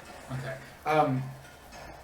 Is he close enough that he could, like, kind of roll and slide off the front of it? I want to land. I want to be either in front of it, or if it's got a little crab eye sticking up, I could just go straight to the eye. I suppose. There's nothing little about them. Each one of those eye stalks is bigger than anybody in your family except for you.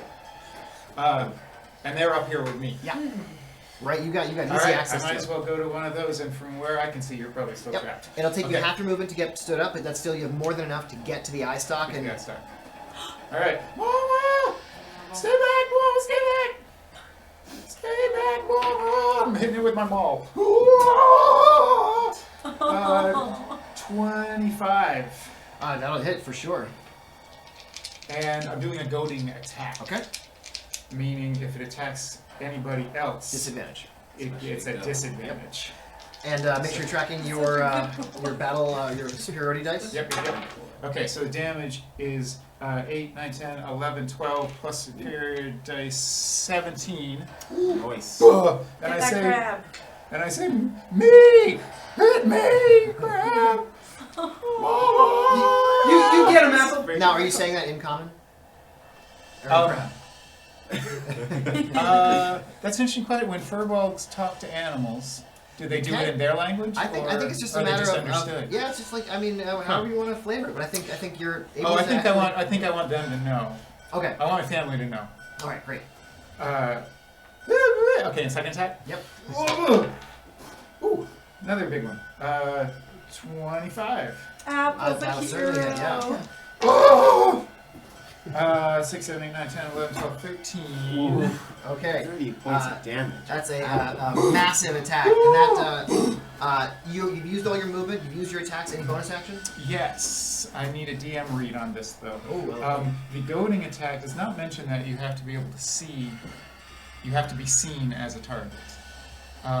So interesting. I'm wondering if so as a furball I can blink into invisibility once every great while. Yep. I believe so. Is it safe to do a goading attack and then blink into invisibility, or does I would that say yes. foil the goading attack? Let me just make sure. Oh my God, it's just looking for you. I mean, it's just Yeah, it's I'm an thinking maybe since I'm on its back, Oh, it might we be like in the eye actually, with well, a first hammer. off, one thing we forgot to make a wisdom saving throw. It has to make a wisdom Oh, saving throw. for the goading. And 15. that actually is a 15 plus, so it does make the wisdom save. So actually, it does not get disadvantage. It's not goaded anyway. Is it blinded because it got hit in the eye with a hammer? No, I would say it's badly hurt, but maybe someday we'll introduce some specific target damage. Yeah. But for right now, no, it's just a regular attack. Takes lots of damage, but it's very very badly injured. It's like leaking. You know that like greenish blood that crabs have, like when you go to like crack open like blue crabs. It's like that nasty stuff. It's like spilling out the side of it. But that is your turn, I believe. Are you going to turn invisible?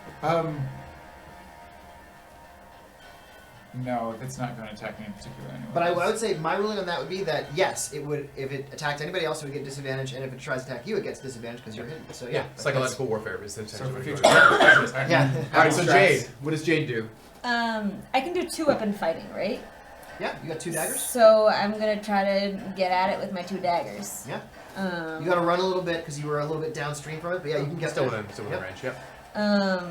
So is that just one attack? You do 2 attacks. The first one is your regular attack, so you get to add your proficiency and your dexterity bonus. The second one is with your offhand, so that takes a bonus action, and we'll cover that in a second. But that one, yeah. Okay. Make a regular So just attack. I get that. And that one you don't get your. So that is a 19. 19 will hit. So. Yeah, you do. You do? It's just once per turn. But if so, she misses with her main hand attack. The offhand, even if it's a tiny amount of damage, still counts as a sneak attack. So I'm sorry, what was the?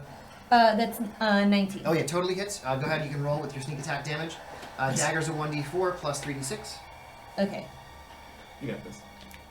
1d4 plus 3d6. Yep. Yeah. And Awesome. of course, a big thank you to Artisan Dice because they pack all their dice sets with extra d6s for rolling up characters, and for rogues with sneak attack, and for sorcerers with massive lightning bolt damage. So that's 11. Okay, 11 points of damage. It's a big hit on a very badly wounded beast. That's your main hand attack. So now you actually are able to poke it again with your other dagger if you want. Yes. Yep, just regular attack roll, but you add your dexterity modifier. Okay. That probably won't hit. That's 10. No, 10 will not hit. Okay. And that is your action, or that's your turn. Any trick bonus action? And then I will hide. Okay. Okay, and then we're on to Mama. Great. Because Amethyst teleported us behind the crates, I'd like to sneak attack with my short bow. Mm-hmm. So that's gonna be a 12. Wait a second. I'm actually going to rewind. I believe I did you no. wrong. I think that you actually get to add both your dex and your proficiency to the second attack. Oh. It's just on the. Is that yeah? Yeah, I think that's you right. Two, you have 2 weapon fighting, so I think you. Well, no, is it 10 total? But Yeah, because I have 2 weapon fighting. Well, I mean, yeah, but 10 total. I mean, everyone does. Oh no, I'm sorry. Yeah. Never mind. So Yeah. wait. Back. Yes, I think I ruled that one incorrect. Okay. So anyway, so you were going for sneak attack and Sneak attack with my short bow. Probably I came out from behind the crates a little bit. Now wait, you are grappled currently, right? No. no, I tell Oh, her so sorry. no. Yes, thank you, thank you. So now It was a that great moment. I jumped off That there. was It was awesome. very too. heroic. Everyone saw how brave I was. It was very Yeah. brave. But yeah, because I'm behind the crates, I Right, think I right. can take sneak Well, attack. so- Should I roll again so- since we just sorry. went backwards and Would a forwards? 13 have hit? Oh wait. No. here we go. no. Should Sorry, I? did you already roll? I did. Okay, so let's take the roll that you roll. All right. Well, that's a 12. Okay. All right, 12 is going to miss. Did you Yeah. get advantage from being hidden? Well, I mean, actually, so you are a rogue, which means that you have the cunning action feature. So if you wanted to, you could take the hide action. And we can rewind this for a moment because this is the first time using it. Great. So if that's what you want to do, all you do is you make a stealth check, and it allows you to hide behind the wagon, so that the crab is very distracted. It just got slashed in the eye Yeah. stalk, so I think that's legit. So go ahead and make a stealth check. Great. Nice. I'm good at stealth. That's a 27. Okay, that's more. I mean, its passive perception is 10, so you essentially, for all intents and purposes, you disappear. So you will get advantage of that, so you can roll one more d20 to see if you hit. Oh, great. Thank you. That was very generous of you, and I appreciate it. That is a 23. Great. Yeah, definitely. Great, and so that is sneak attack still, right? Yes, it is. All right, so rolling 4d6. I imagine that Mama has picked crates and luggage that match her cloak. Yeah. Just in case. Just in case you have to hide. So 5, so 9. 9 plus 4, so 13. Okay. It's in really rough shape. It's actually like kind of hobbled down onto like I don't know how many legs do crabs have? 10.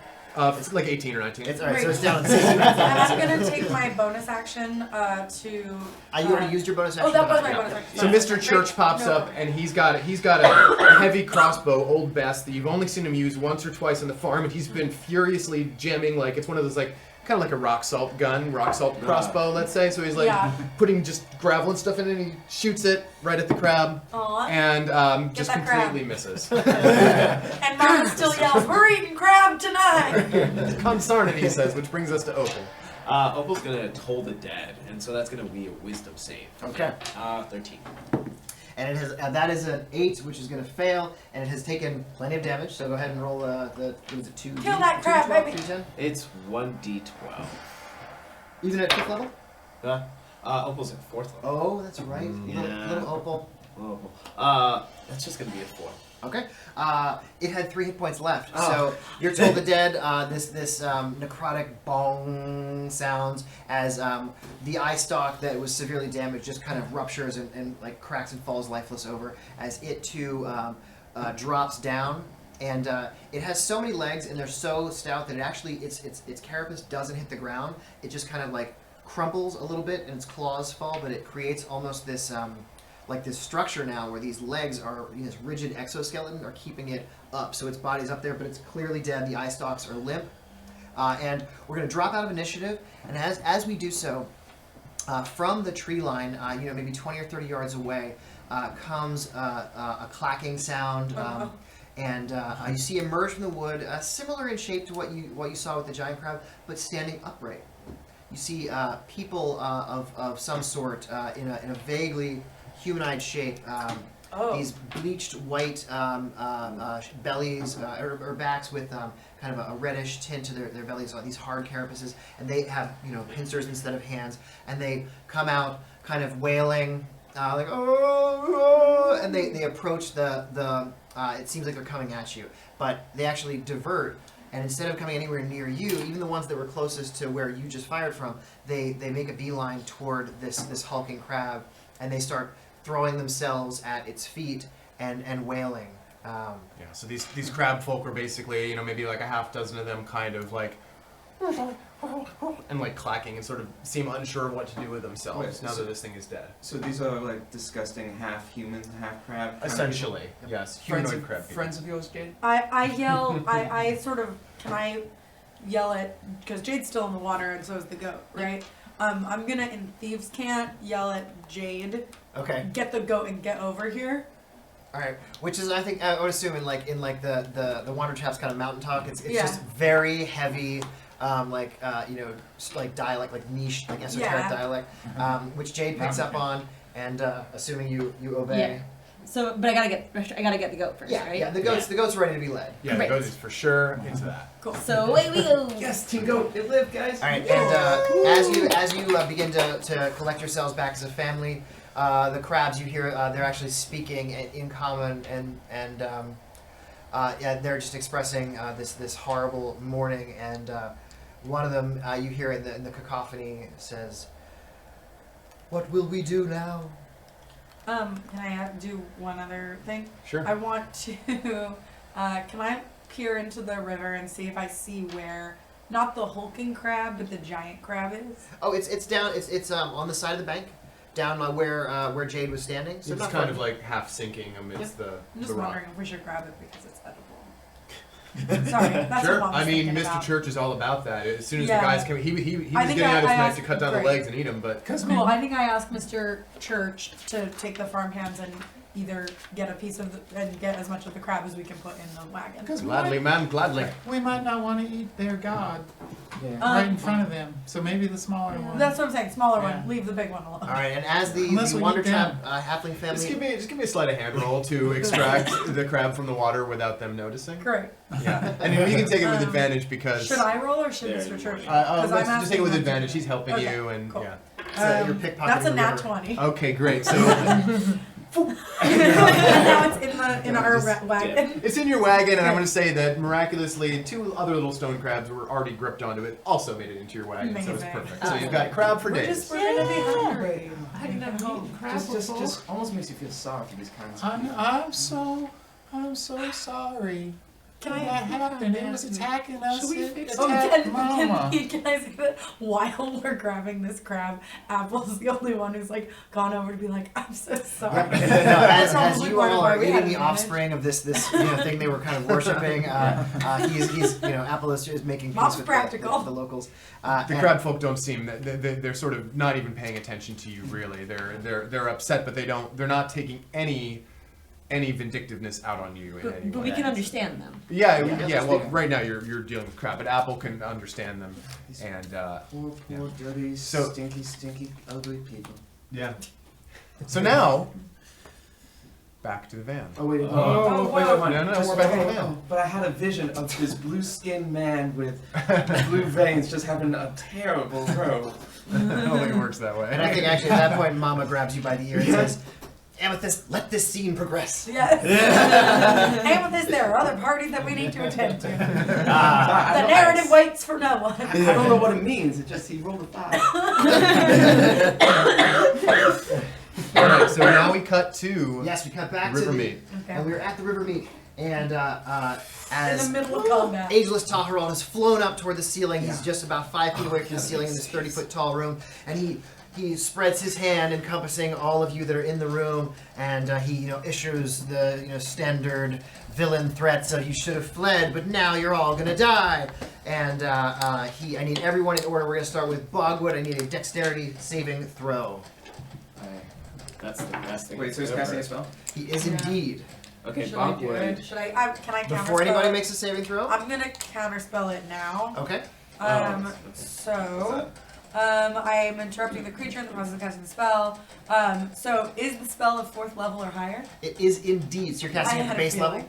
Great. Okay. So I'm gonna use I added my spell attack bonus to my roll. No, right? you add just your spellcasting ability Just my modifier, which for you modifier? is Okay. charisma. So you add your Yeah, plus 4, I believe, right? Oh gosh. Well, that one waste. It's an 8. Okay, so that does not succeed. Nope. And Good try. what was your dexterity saving throw? 25. Okay, 25 is certainly a success. Sorry. And let's see, that is a 3, which is okay. So you are going to take half damage on that, and Actually, I'm Does going to take Olga also no roll? damage. oh, that's right. I'm sorry. You have evasion, right? That's right. You take 0 damage, but you do watch as a bolt of lightning arcs right by you, and actually, it's almost like a spray effect. And as his fingers pass over all of you, rainbow colors kind of shimmer out of them, and the one that coalesces toward you has a definitive lightning kind of radiance to it. But it does pass by you. Your head branches kind of spread around it as it. Just remember, everyone, you have 11 temporary hit points from our short rest. Yep. Do I roll dex? No, this is just the people in the room. Okay. So that is Bogwood, Maccabee, and Ira. And so, Maccabee, I need a dexterity saving throw from you, please. The van are out of shape. It's okay. Yeah, these are some dice. So that's my 4th 5 of the day, so that's a 10? Okay, 10 is going to be a No, fail. or 9. And I need, yeah, okay, so actually, I need one more dexterity saving throw, please. Yeah, there it is. 22. Okay, that will succeed. Alright, so, the first thing, you're going to take poison damage. Let's see, that would be 35 points of poison damage. That was for the one where you failed the saving throw. The second ray that actually hits you because you rolled an 8 on the chart, which gives you 2 rolls. The second ray is the blue ray, which is cold damage, and on that one it would be 37, but you have it to 18. So you take the brunt of that, and now Ira, finally, I need you to make a dexterity saving throw as well. Wait, so I took damage. No, I'm gonna 7. All right, 7. That's also a fail, and that is a 3 for you. So familiar to the one that you just saw, Bogwood dodge harmlessly out of the way. You, however, do not dodge quite as quickly, and you take a blast of lightning damage But to I the have face. resistance to lightning damage. Yes, you take 33 points, but that you have, so down to 16. Okay. So you take 16 points of I damage. was like, I thought you meant 33 was half the damage. And I was like, Nope. 16 you said? Yes. Okay.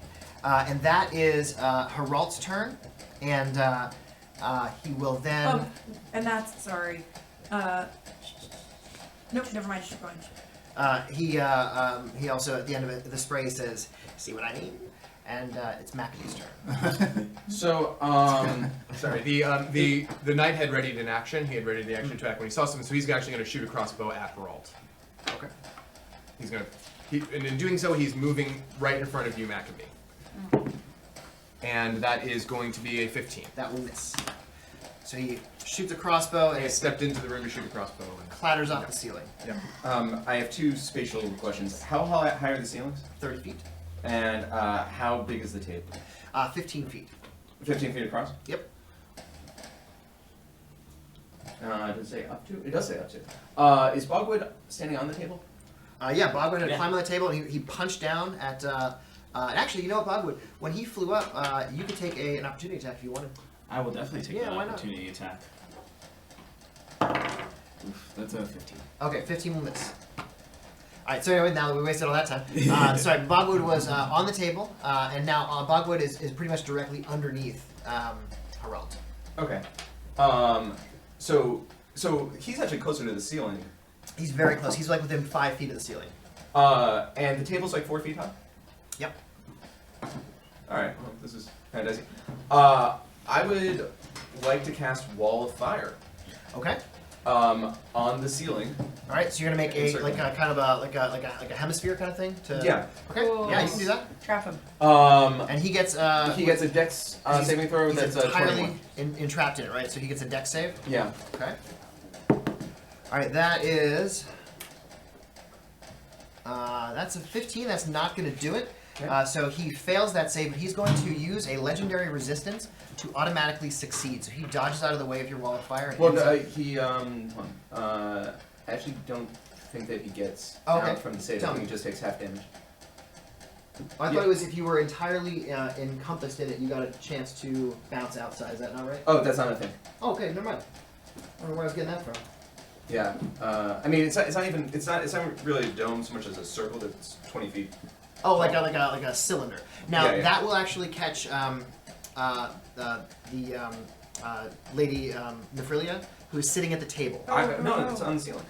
It's all right. So it's I get you. So it's not. He's not sealed in. You're just making a ring around him. Right. Exactly. I understand. So he fell into a burning ring of fire. Exactly. He went up, and the flames burns, were higher. burns. Yeah. So he's still gonna take. All right. So actually, no. So he's not. So if he's not actually imprisoned in there, he's not gonna attempt to bust his way out. So he'll just take the full damage. Okay. So 6. That's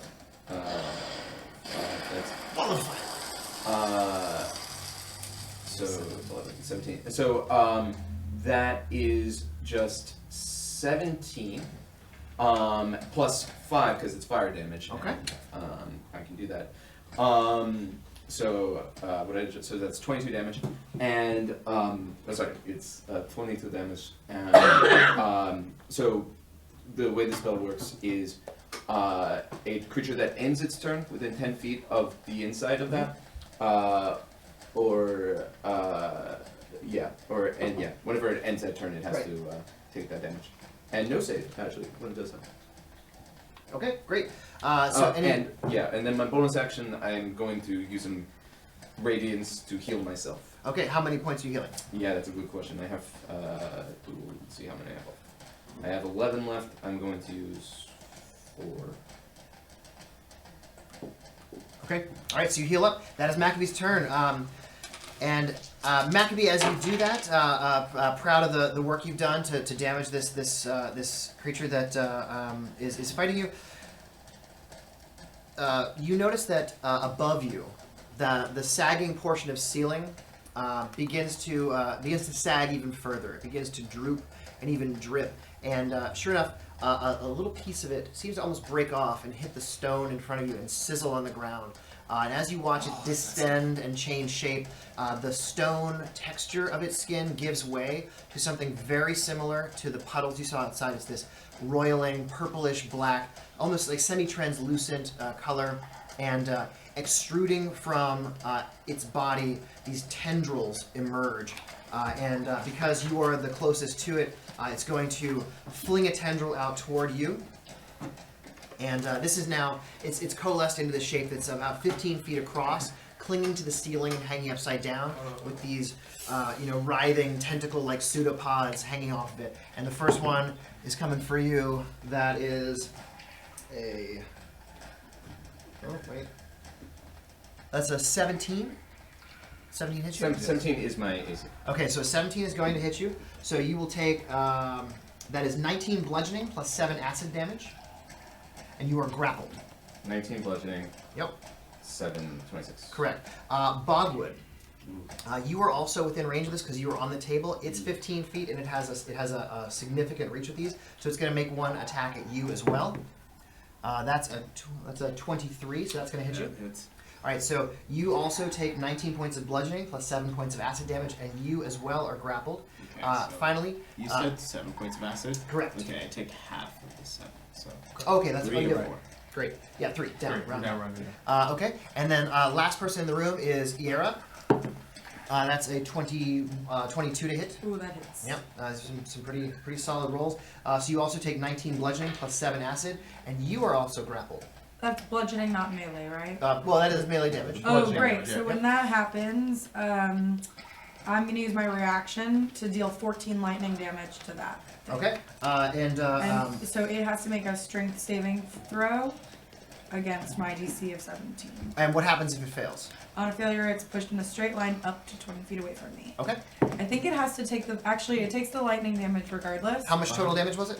14 lightning damage. Okay. And the strength throw, or the strength is about whether it gets pushed 20 feet away or not. All right. And it rolled pretty poorly. That is. Yeah, that's a 10. Or no, It's an 8. on the ceiling though, right? It is on the So ceiling. I think it made But me. what I'm going to say is you can't push it straight up, but I'll say that you can shove it a little bit further toward the corner. So the blast of your lightning, despite its massive size and the way it's able to cling to the ceiling almost effortlessly, Right. you do drive it back into the corner. And what damage did it deal me? Sorry, 13? It was 19 points of bludgeoning damage, and then 7 acid, which you... no, you took the 7, so 19 and 7, so 26. You can pick it in there. Yeah. And it'll just deduct the damage automatically from your temp hit points and your regular ones. And so, after it makes its attacks, it looks around, and there's still the fourth pseudopod kind of waving in the air, looking for something else, but it doesn't see anything. So, what it does next is every one of you that's grappled, it begins to pull, and you feel the pseudopod that's holding you. It starts pulling toward this creature, and it pulls about 10 feet closer.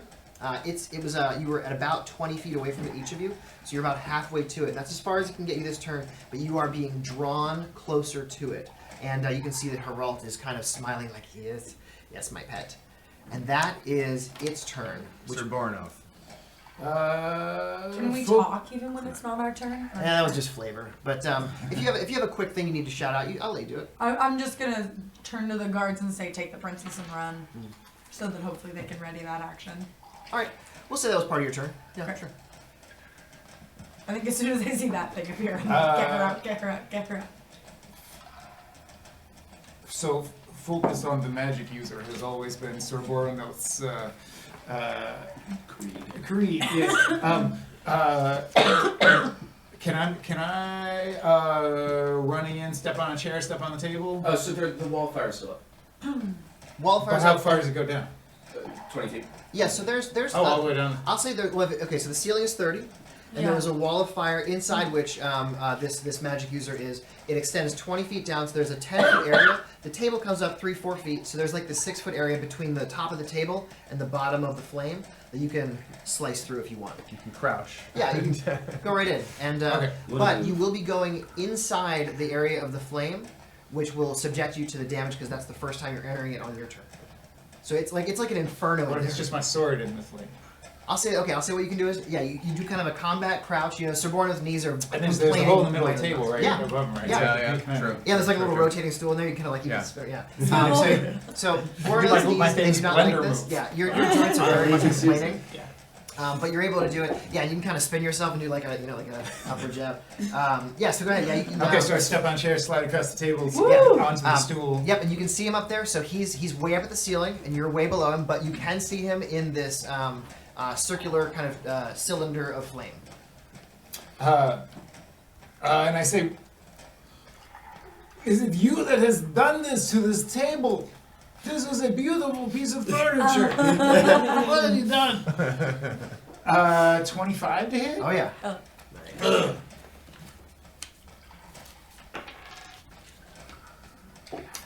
14 longsword wounding. Well, he's too far for the longsword because the ceiling is 30 feet up. Oh. But we can keep the attack roll if you want to use your javelin. So I gotta use my javelin. Yep. Okay. So that hits for sure. Which is, sorry, I gotta bring up the javelin.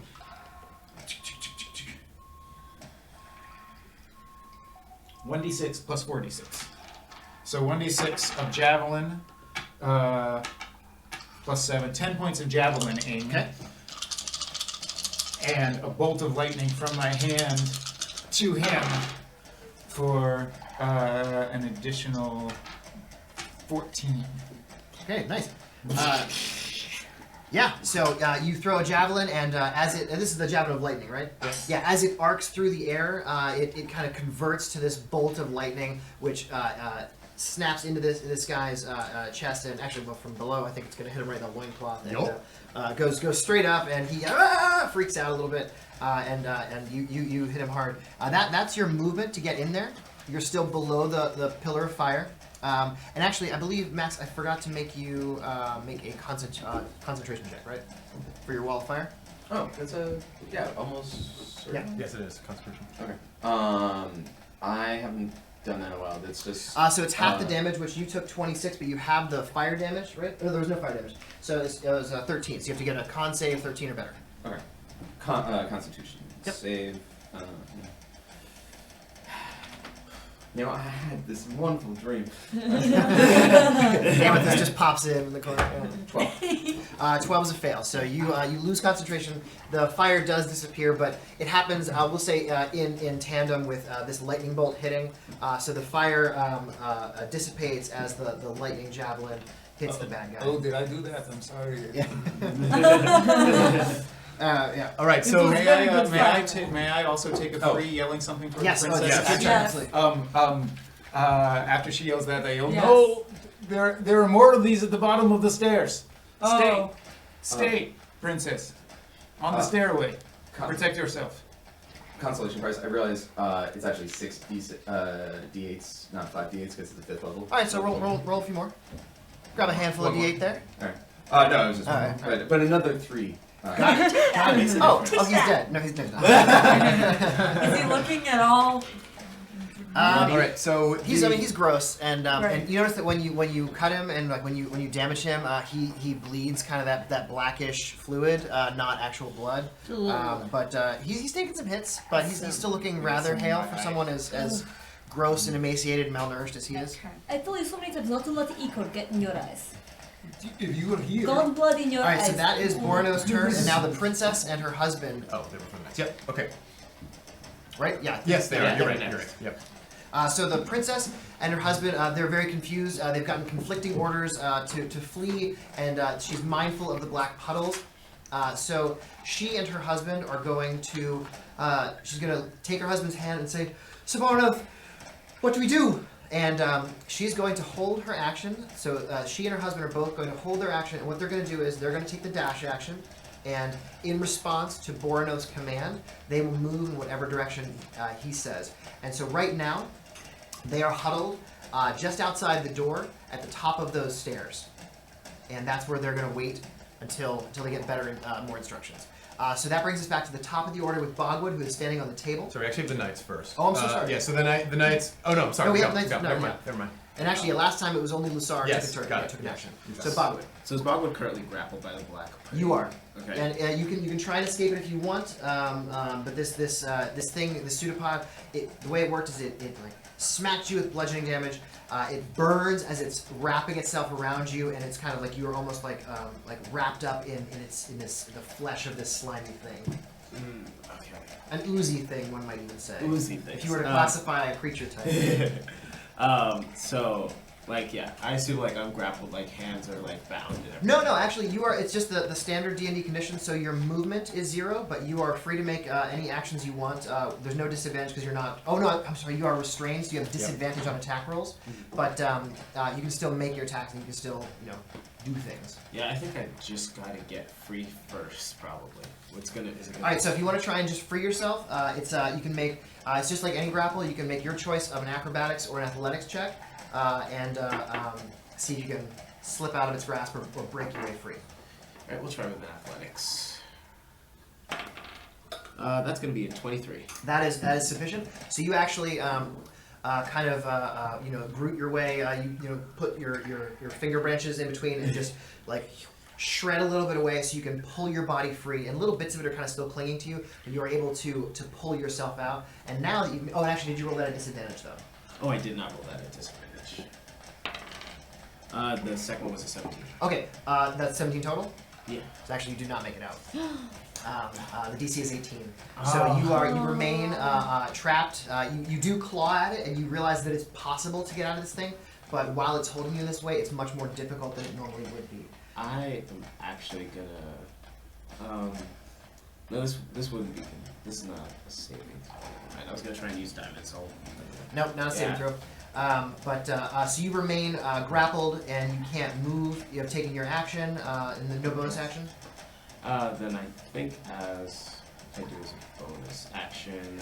And I will also say that this pseudopod, in your long adventuring careers, you certainly, especially you, given the magic item that you possess, the Curzons, you recognize that some of these ooze type creatures, the things they use to attack that extend beyond their body, those can be vulnerable, separate from the creature itself. So that could be another avenue for you to escape. Mm. Yeah, I think that might be the move. And so I'm going to, but I've used my action already, so I can't use a cantrip. So then, I guess I can try to. Well, I haven't taken an attack this turn, so I can't really do any of my bonus actions. They don't require me to take an attack. Right. So right now, I'm kind of fishing, just a fish out of water. All right, so Bogwood's turn over. Dame Olga, you are now. This is your dash. She just got there. Yeah, you were at the base of the pentabulary. You are able to dash your way up. You clear one level up the spiral staircase with the archery niches in the wall. You clear the second level where the waiting area is, and you blow past the gnome who's like, nah. And, you do watch as you see these two black puddles under the stairs slowly creeping their way toward the stairs, but you're able to easily slip past them because you're moving so much faster than they are. You make your way up the curving stairs to the third level where the Hall of Sovereigns double doors are open. You see the princess and the duke huddling to the side of the doors. You see the two knights about to burst their way in to assist. You see the rest of your companions from the van inside, and you see a horror show. This nightmarish creature is clinging to the ceiling, and it has 3 of your lifelong companions trapped in its grip, and it is pulling them in toward it as well. You see this hovering figure, this bluish, dripping. Assuming you were going all the way up. Sorry, you never said. Oh yeah, I'm sorry. I thought you were dashing all the way to them. I was, but now there's these I assume I can kind of hear a ruckus. You're hearing you're seeing the knight and the nobles. And you do see those puddles standing on the stairway, waiting. Yep, the puddles were moving. You see the nobles, you see the knights, and they're more out of harm's way than anyone else. The knights are? Yeah. And the knights are not with the princess. One knight with the duke and the princess still on the stairs, out of harm's way, looking very panicked and unsure what to do. So I'm gonna get the other knights to come with me if I can. Okay. Yeah, sure. I mean, they will follow your commands. Just because I want them blocking the princess from the other side, because there are these things coming. Right. Okay. So that's what I direct them to do. Sure. That's free action. You can do that without. Yeah, no problem. And then if Olga sees this thing grappling all 3 of her companions, she's gonna try to hurt it so that it lets them go. Yeah, it took your entire action, your dash, to get up to the top. So that you make it to the doorway and you see this, but that's as far as you can go unless you want to take a bonus action. Bonus actions. Let's see what I have. I mean, you can rage, but you can also just do that on your next turn. Yeah. Well, I can move up to an enemy of my choice, but I don't. But he's on the ceiling. That doesn't really help me. Yeah. I'm just gonna glare. And I'll turn my sword on. Okay, great. Yeah, you got your sword on, and it ignites. Yes. Yeah. Was it your sword is what, Lightbringer or something, or Flame Tongue? Yeah, Flame Tongue. All right. Raging might make you resistant to damage if you happen to take. Oh yeah. So you know what? I will go into a rage. Okay, so you fly into a rage, seeing this, and it's not surprising. It's obvious why. You pull out your sword, and that is your turn. The knights. That was a perfectly good table. Finish up there. So now it's the knights. Minor retcon. Yeah. Bogwood will take the dodge action as his bonus action because. Oh yeah, that's right. You absolutely can. Yeah. Yep. Sure. Oh wait. Can you do that, or is it just dash, disengage, or? No, that's with patient defense. Okay, great. Patient defense. You use a key point. Yes. Okay, great. So you have is it attack rolls against you have disadvantage? Yes. Okay, perfect. So the knight's turn now. Yes. So the knight on the stairs. What he does is he takes he readies his action and kind of focuses downwards to fight off anything that might come from below. And you've given the direction to Captain Lusser at the top of the stairs, so he retreats back into the doorway to stand between the nobles and the doorway, so that they're. Yeah, and he also readies an action. So And well, actually, let's say that one of them, or he uses leadership. Yeah, as he backs away, he calls out what he sees. Now he's a veteran warrior. He's nowhere near the level of the van, but certainly he's seen many campaigns, and he sees the situation with a battlefield clarity, and he starts calling out suggestions to the vanguard. Pointing out things you can do. Its pseudopods appear to be weak spots that might be severed from the main body, and this advice and encouragement is using his leadership ability, which now every time any one of you need to make an attack roll or a saving throw, you may add a d4 to it for the next minute. So that's just every single time effect, and so he's helping you out that way as he also puts his body between those approaching puddles and the princess. So that is the knight's turn, which brings us to Iera, who is also grappled and restrained. I've been debating this whole time which thing to do. Okay, I'm gonna kill it. Okay, I'm just gonna kill it. Okay, so I'm gonna use my sorcery font of magic. I'm gonna expend 3 sorcerer points to give myself heightened spell. Okay. So hang on, 1, 2, 3. So the target has disadvantage on the saving throw. Okay. And I am going to cast a level 7 disintegrate spell. Okay. Yeah. Oh my lord. So it has disadvantage, and it's gotta beat a dex of 17. And this is against the blob, not the guy. So that's what I'm also trying to figure out. I think the blob feels like it's being controlled by the guy. Let's do blob because the blob's the thing. All right, so you're gonna so go ahead. So it's a wisdom save or no? It's a dex save of 17. Okay. Unsurprisingly, this giant blob is not terribly dexterous, but that is a natural 19. But it has disadvantage. Oh yes, thank you very much. Yes. That is a natural 16, a 17 total, which I believe is less than your DC, correct? It's got to be a 17. So he succeeds, even with disadvantage. It's a natural 16 plus 1. But I believe he still takes half damage, right? Doesn't it have to be No, above that's why I almost did the other thing because this just like he takes none. I don't know. That feels unlikely. No. But it doesn't say anything about half damage. It just disintegrates it or it doesn't. Yeah, you have. But the smell automatically. The smell automatically disintegrates more horrible. large Like half of you. or smaller. Yeah. Nando snapped his Be a fingers and you creature, only an lost object, or half of your creation. body. Right. Just exactly 50%. We'll call it a quarter of the room. Sorry, that spell fizzles completely, and it does not have any impact. And Ira, you are still restrained. Which brings I'm not us. restrained though, am I? Because when it tried to do that, it took 7 lightning damage. Is the idea that it And it got pushed because 20 it was feet away? touching me? Even though, But it was pushed 20 feet away. yeah, but its pseudopod is still hanging on to you, and the way that a grapple Oh, so it was works just the thing that was pushed 20 feet. Oh wait, no, actually, It's possible Because that I something don't like- understand what a pseudopod is. okay, it's like a tentacle. Okay. Yeah, but it usually will have like a fatter part of the end of it. So I'm trying to think of an example in nature. Don't worry about it. Yep. Because Anyway, theoretically, whatever hurt me was pushed 20 feet away. yes, and actually, what I want to check is because I believe if a grapple moves the grappler, you stay grappled, but everybody is moved with it. So and the way it works is when you're grappled, you can't move, but if somebody else moves while they're grappling you, they can drag you with them. So Okay. you did push it, and it kind of actually yanks you along with it a little bit. Okay. But you're still I get definitely you. restrained. No, Yeah. that makes sense. So unless there's any bonus action, Sorry. No. all right, that's Ira's turn. Actually, can I use my bonus action to use my storm guide and just try to push it with wind? It Yeah. probably won't work, but I think it's just a fun image. Sure, we'll go for it. No. It's already backed up into the corner. There's not really much further. Yeah, no, screw it. I'm just mad. Alright. She's just mad. right, She's so- glowering. That brings us to Heralt's turn, and Heralt is kind of cackling madly, and actually I forgot to make. That will succeed on the damage it took to maintain concentration.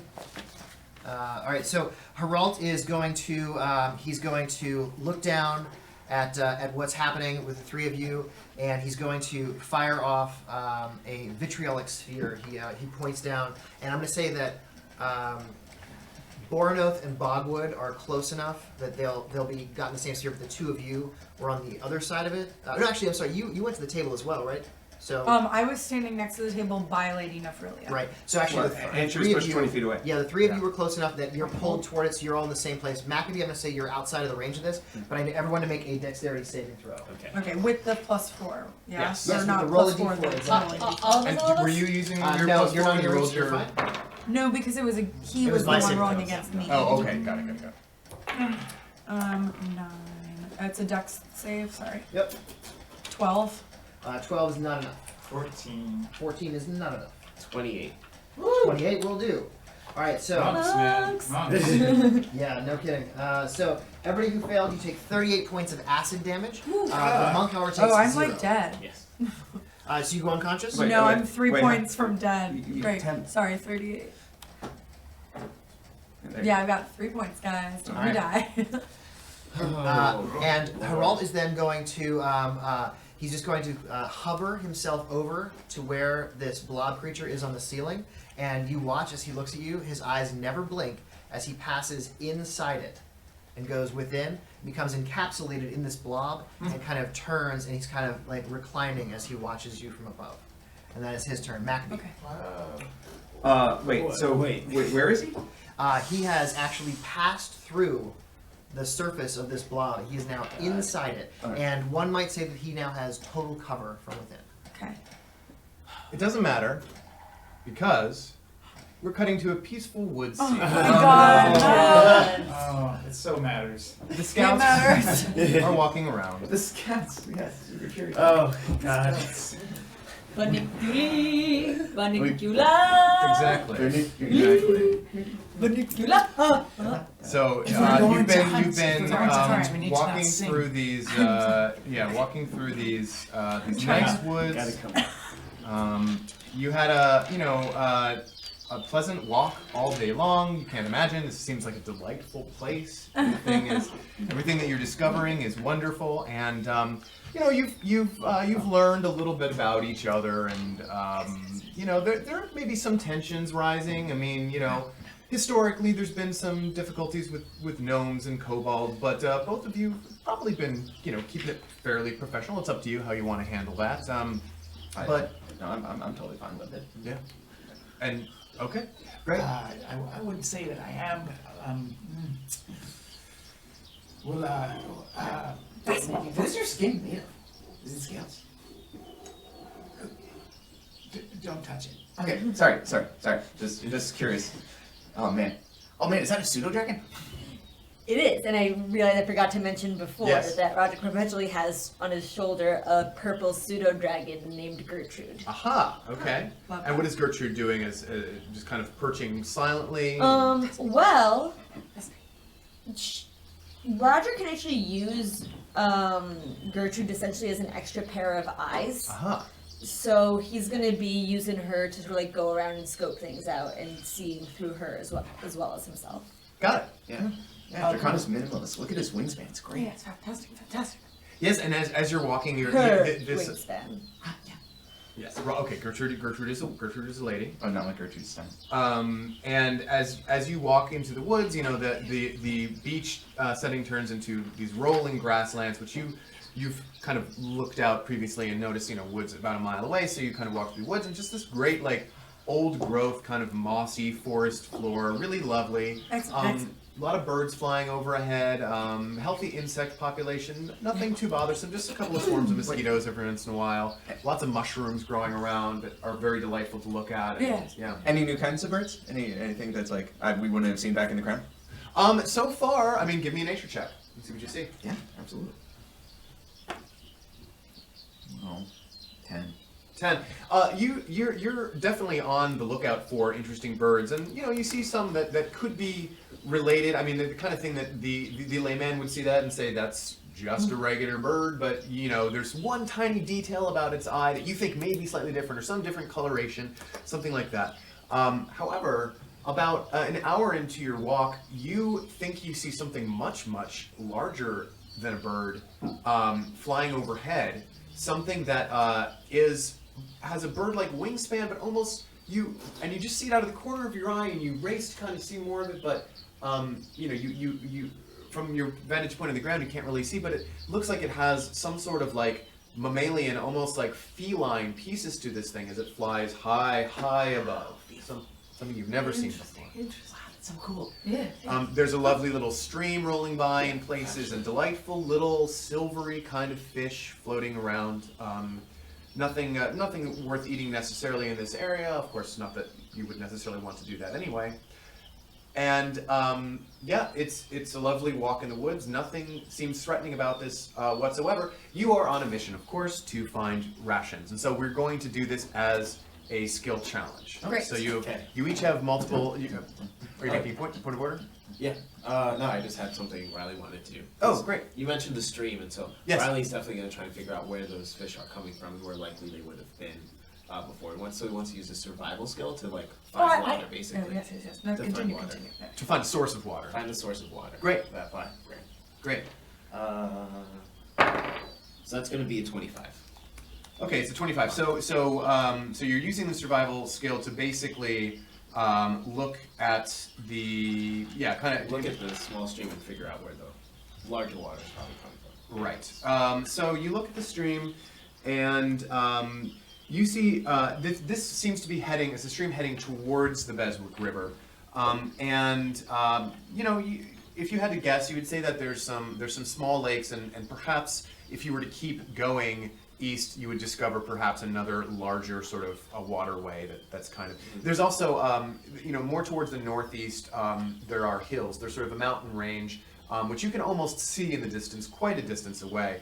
And you imagine that these little streams are like sort of the offshoots of little mountain streams coming down from there, but not close to where you are currently. Yeah. Hey guys.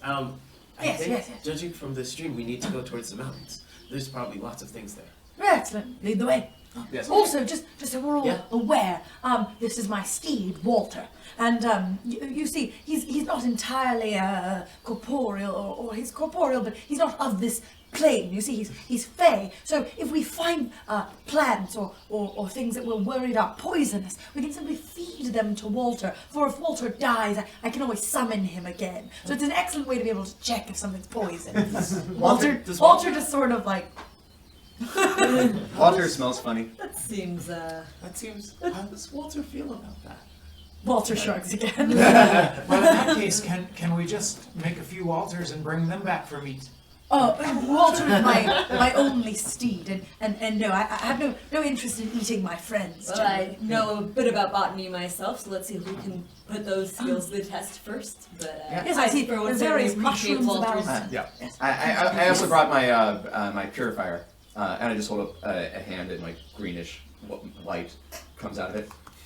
Oh, what does that do, my good man? Does that extract poison? Well, you see, so there are these like little tiny animals that are in a lot of like bad water, and this makes them happier, and so you don't get sick and have to poop your pants. Oh, confusing, but excellent. So what we're going to do is, as you are all looking for food in your various sort of areas of expertise, we'll just go and we will just do a skill challenge essentially. So I want you to tell me. I'll go down the line. I want you to tell me what skill you are using to specifically discover the most food that you can. So we'll start over here. We'll start with Riley. And we'll describe how you use that skill specifically to get the food. So Riley again is going to use his survival, but he's going to reach into. Oh, we should say that you can. Each skill can only be used once. Yes. So once survival is used up. Oh, cool. All right, so then Great. we're going to transfer. Does animal handling apply to fish? I think they're animals. Sure. Animals? I think they are. Yeah. I'm not certain about that. Are they animals? Yes. Can we get a check on that? They are from the kingdom Animalia. Oh, there you go. Great. Fantastic. Yeah, so then Riley's going to reach, reach into the water, and, well, actually, how big is this little stream? It's a minor stream. I mean, we're talking about like 7 or 8 feet wide. Oh, 7 or 8 feet wide. Yeah. So Riley is going to follow along with the party, but going to instead go in the stream. Okay. And use his animal handling to kind of like observe the fish and like kind of not like talk with them, but try to suss like out where they are from and see if they're like if they might be edible, if they might be able like a large amount of these might be able to feed people. Okay. Fantastic. So make your roll. That's a 23. Okay, great. So what we're going to do is we're going to have everyone do a roll, and then we're going to sort of amass all the rolls together and see where we are. So what is Roderick going to do? So Roderick is gonna use nature. Can you basically like find plants and then identify them? So you're foraging, basically? Yeah. Yeah, great. And I can use nature for that? Of course. Yeah. Excellent. Thank you. Generally, like foraging is a survival skill, but in the context of this challenge, Yeah, you know nature. You're looking for plants that are not. Yeah, that's perfect. And you could say I have 2 sets of eyes, so and that is a 15. Great. Okay. And what is Nocta doing? Nocta is going to use stealth. Okay. He's going to see if he can recognize a game path or something, and hide himself in the shadows because he can't see well in the sunlight, and simply wait for something to come and then kill it, unless it's an elk. All right. Yes. Quack. 29. Ooh, wow. Ooh. Okay. We're good at being scouts. Great. All right. And what is Theod doing? So I can't use survival or. No, you animal can. handling. Survival has not been used. Animal handling, nature. Yeah. So I can use whatever. Okay. Yeah. Because like no animal handling, no survival. Okay. The same way. No. So as a gnome, I can communicate with small beasts. And so you said there's like lots of squirrels and things like that, lots of things. And I gotta assume these guys are gonna know where the eats are. In terms of like, delicious berries and nuts and things like that. Sure. I would love to form a very tiny foraging party along with myself and Franklin to just like go and collect in a little bag. And so you're using a spell, like you're using speak with animals? No. Gnomes can communicate with small beasts. Let's see, what skill are you intending to apply on that one? Because we're giving you free range. So I would say probably animal handling. I think we've already covered that one. Yeah. Oh, I thought survival is what we have. Survival is free. Yeah, survival is free. Oh, then, yeah, let's use survival. Okay, great. Roll for survival. What is with my rolls today? 13. I feel you. Okay. But I have a +7. So all right, very good. And finally, we come to Aram. Okay. Sorry to be a little bit dense. So for skill check, you're saying I have to pick one of the skills off the list and roll for it. I can't use like a spell or do something different. Tell us what you want to do. And we'll... So sort of, I'm of 2 minds. I don't mind doing either. If I have to pick a skill check, I would say athletics. He just like finds an animal and kills it. If we want to get a little crafty, I would maybe find the largest animal, like one that will feed a fair number of people, cast speak with animals, and then cast command and just tell it to hold still and then kill it. So either of those. Okay, yeah, I think that. I think athletics is fine. You can run down a deer or something like that. Yeah, I think he's a perfectly capable hunter. So athletics. And that's gonna be a 4. Okay, a total of 4. Yeah. All right, so. Or no. So a total of 9. A total of 9. Okay, great. So, you guys are spending a couple of hours. As you might be able to tell, the flow of time in different parties is not linear. Right? We're cutting back and forth. But you guys spend a couple hours doing this, and you kind of all meet up, and most of your work was successful here. And what you have brought back a large bag of Roderick, a large bag full of like what you believe are forageable plants, a medium to large bag. You're very proud of yourself. Yeah, Riley, you've discovered quite a lot of fishing goods, enough that you can that you feel quite proud of yourself. But both of you have sort of brought back at least one thing, and then Nocta is really stumbled upon really an amazing and almost endless herd of 6-foot-tall aurochs, these big cattle. So even without killing any of them all, you realize you have found this natural sort of herd out there, and you're able to kind of then make the case that you can lead the rest of the townsfolk to this area and choose to domesticate them. And so you lead one back, and so it's even better than having to come back with it on your shoulders. You lead a living one back and say this can this is something that can now give milk and meat for quite a while to come. And additionally, I'll say, I think Riley also has like a chain of like fish on hooks on his back, and Roderick has a nice pouch full of edibles and aromatics and things that will come along with as well. It's not surprising that he has a bag of edibles. Yeah, exactly. Right. Yeah. So like spices and things. I'm gonna say there were Roderick had a bag of plants of some nature. Yeah. I think when we get all of our food that we forage together, Theod's gonna just heap it up, and he's gonna cast purify food and drink. Smart. Fantastic. Yeah. So the 5 of you, are As feeling a ritual. quite pleased with yourself. You have Yes. this purified food and drink, and you're just walking into town, leading this giant, I don't know, how tall is Nokta?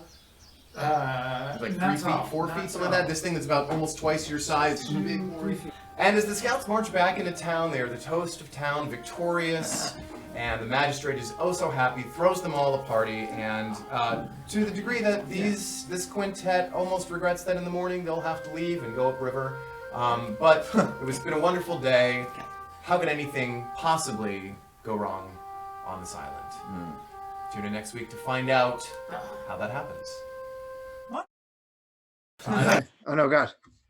Oh God, I thought we were frozen there. Oh, I was so Adam, panicked. I can't believe what you did to us there with the guy and the ceiling and the blob and the tendrils. Yeah, that was crazy, right?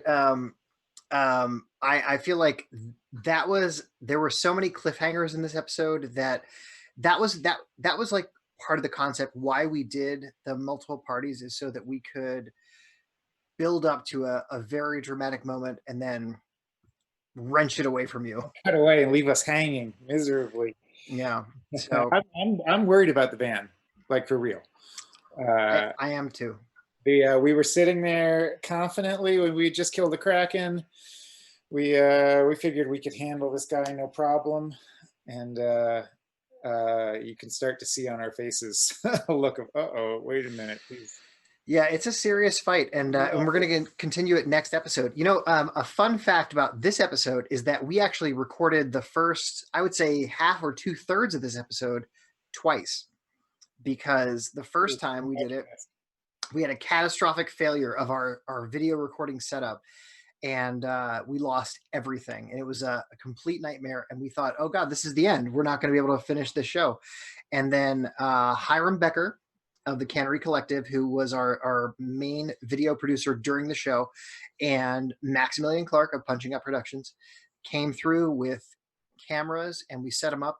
It was an incredible, super rush to get them all set up. And the next morning at 7 a.m., there we were, and we had these great cameras, and you can see it, it looks amazing. And actually, this episode had an even weirder twist. After we were all done recording, we lost the audio from all the shotgun mics. So all these expensive mics that we had positioned hanging above us, we lost the audio. We had no idea where it was. Luckily, Hiram and Max, they were so professional, they had a backup track. So they had the track from the cameras themselves. So we were able to keep the episode, and it worked. And starting with episode 4 next week, we have the superior cameras and the full audio experience. So from episode 4 to the end, it is a technical masterpiece, and these guys really just nailed it. So it's 3D, right? It is 3D. If you put on the glasses, I think the 3D glasses, you can see everything. It's all right. So if anybody's watching has any questions, we'll be happy to answer them. But I do want to talk about a couple of things. Number one, Artisan Dice, our sponsor. If you go to their website right now, the loading page of their website it just talks about what they're doing in response to COVID. And Charlie and all the minions over there at Artisan are incredible people. They're so nice. And what they're doing right now is, number one, they have not laid off anybody. They are just doing their thing and making sure their people are taken care of. But they are also making face shields for frontline responders. I mean, we could not have possibly partnered up with a better group of people. So go to Artisan Dice, check them out. It's amazing. Yeah. So I'm really just floored by what they're doing. So, and that's what this community is all about. And we couldn't speak highly enough of them. We want to talk about Roots again. Thank you, everyone. Oh my God, 20-sided store for donating all tonight's subs to Roots. That's amazing. Everybody else who's been throwing money at them, Soren, because you donated for every time you said "Mama." I think you now owe us. You owe Roots like $2.4 million. So send that over. Got it. Everyone else, thank you guys so much. This was just incredible. Soren, tell everyone where can they find your work? Where can they find my work? Yeah. Go to broadcomedy.com or my name, SorenKissel.com. And spell that for them. Spell Kissel because I want to make sure they get it right. SorenKisiel. Yes. I'll point you toward everything. And I got to tell you, man, I've been friends with Soren for a lot of years now, and he is a hilarious person. And his wife, Katie Goodman, is an incredible performer. And you guys got to check out her stuff. And last, but of course, we got a question. Wait, we got a question? Yeah. The hardest thing with dealing with multiple parties. Oh, Almighty Taco Man, our MVP. The hardest thing with dealing with multiple parties. I'll say it from the DM side. Soren, you can talk from the player side. The hardest thing was keeping track of everyone's abilities and spells and everything. And then when we switched, having to switch over to a new group of people to make sure I wasn't missing anybody. That was super challenging, but also really fun. Soren, what was the hardest part for you? I loved it. I thought it kept it really fresh when playing the characters. You didn't fall into kind of a rut with a character because you switched away before you could fall into that rut. Though it was indeed like when we'd bring up the new character, I'd have to go to it on my browser and kind of review my battle strategies and stuff like that to make sure it was in my head.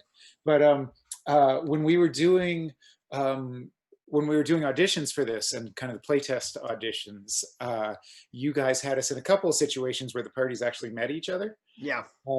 And it might have been even 3 of the parties together. And that got really hard because then we were just relying on accents to understand who was saying what in the conversation. So keeping them separate, at least for the time being until we get used to it, I think's a blast. Yeah, and you guys do an amazing job throughout the whole series of keeping everyone separate. And we did learn in the playtest that having the parties meet is very difficult because first of all, it was a total surprise to the players. And second, it's very difficult for the audience because at that time when we were doing the playtest, we didn't have the frame like with the overlay with the character art and the names. And I don't know how we would do that if we were having a party meet another party. But I will say a little bit of a spoiler, a little bit of a tease. In season 2, some of the idea is to have some mixing, and so that the characters you've come to love can meet one another in ways that are still able to be followed for the audience. So I think we have some fun stuff planned. Nice. Yeah. So thank you all so much for watching. This has been an incredible treat for us and a really great way to raise money for the Roots Project. And again, that link is inclusiveroots.org/donate. And we've actually raised some money tonight, and I'm amazed. And you guys are incredible, and thank you so much. We can't wait to see where this goes. I hope you guys enjoy the rest of the season. We have 5 more episodes in season 1, and it gets wild. So I think, next week we have the van continues their battle with Ageless Ta Heralt, and the Wandertraps get into more trouble, and the Scouts continue being just happy-go-lucky. They do find some trouble, but they have just such pluck. And they should have musical numbers. You know what? I think that I'm going to encourage in season 2 for some more musical numbers because you guys have got a lot of ability there, and I think we can exploit that. So thank you all for joining us so much. Please stay tuned. We are going to raid another channel. We're gonna fly in there. So here we go. Soren, thank you so much. Any parting words? Just see you next week. See you for episode 4. Excited. We'll see you then. Bye.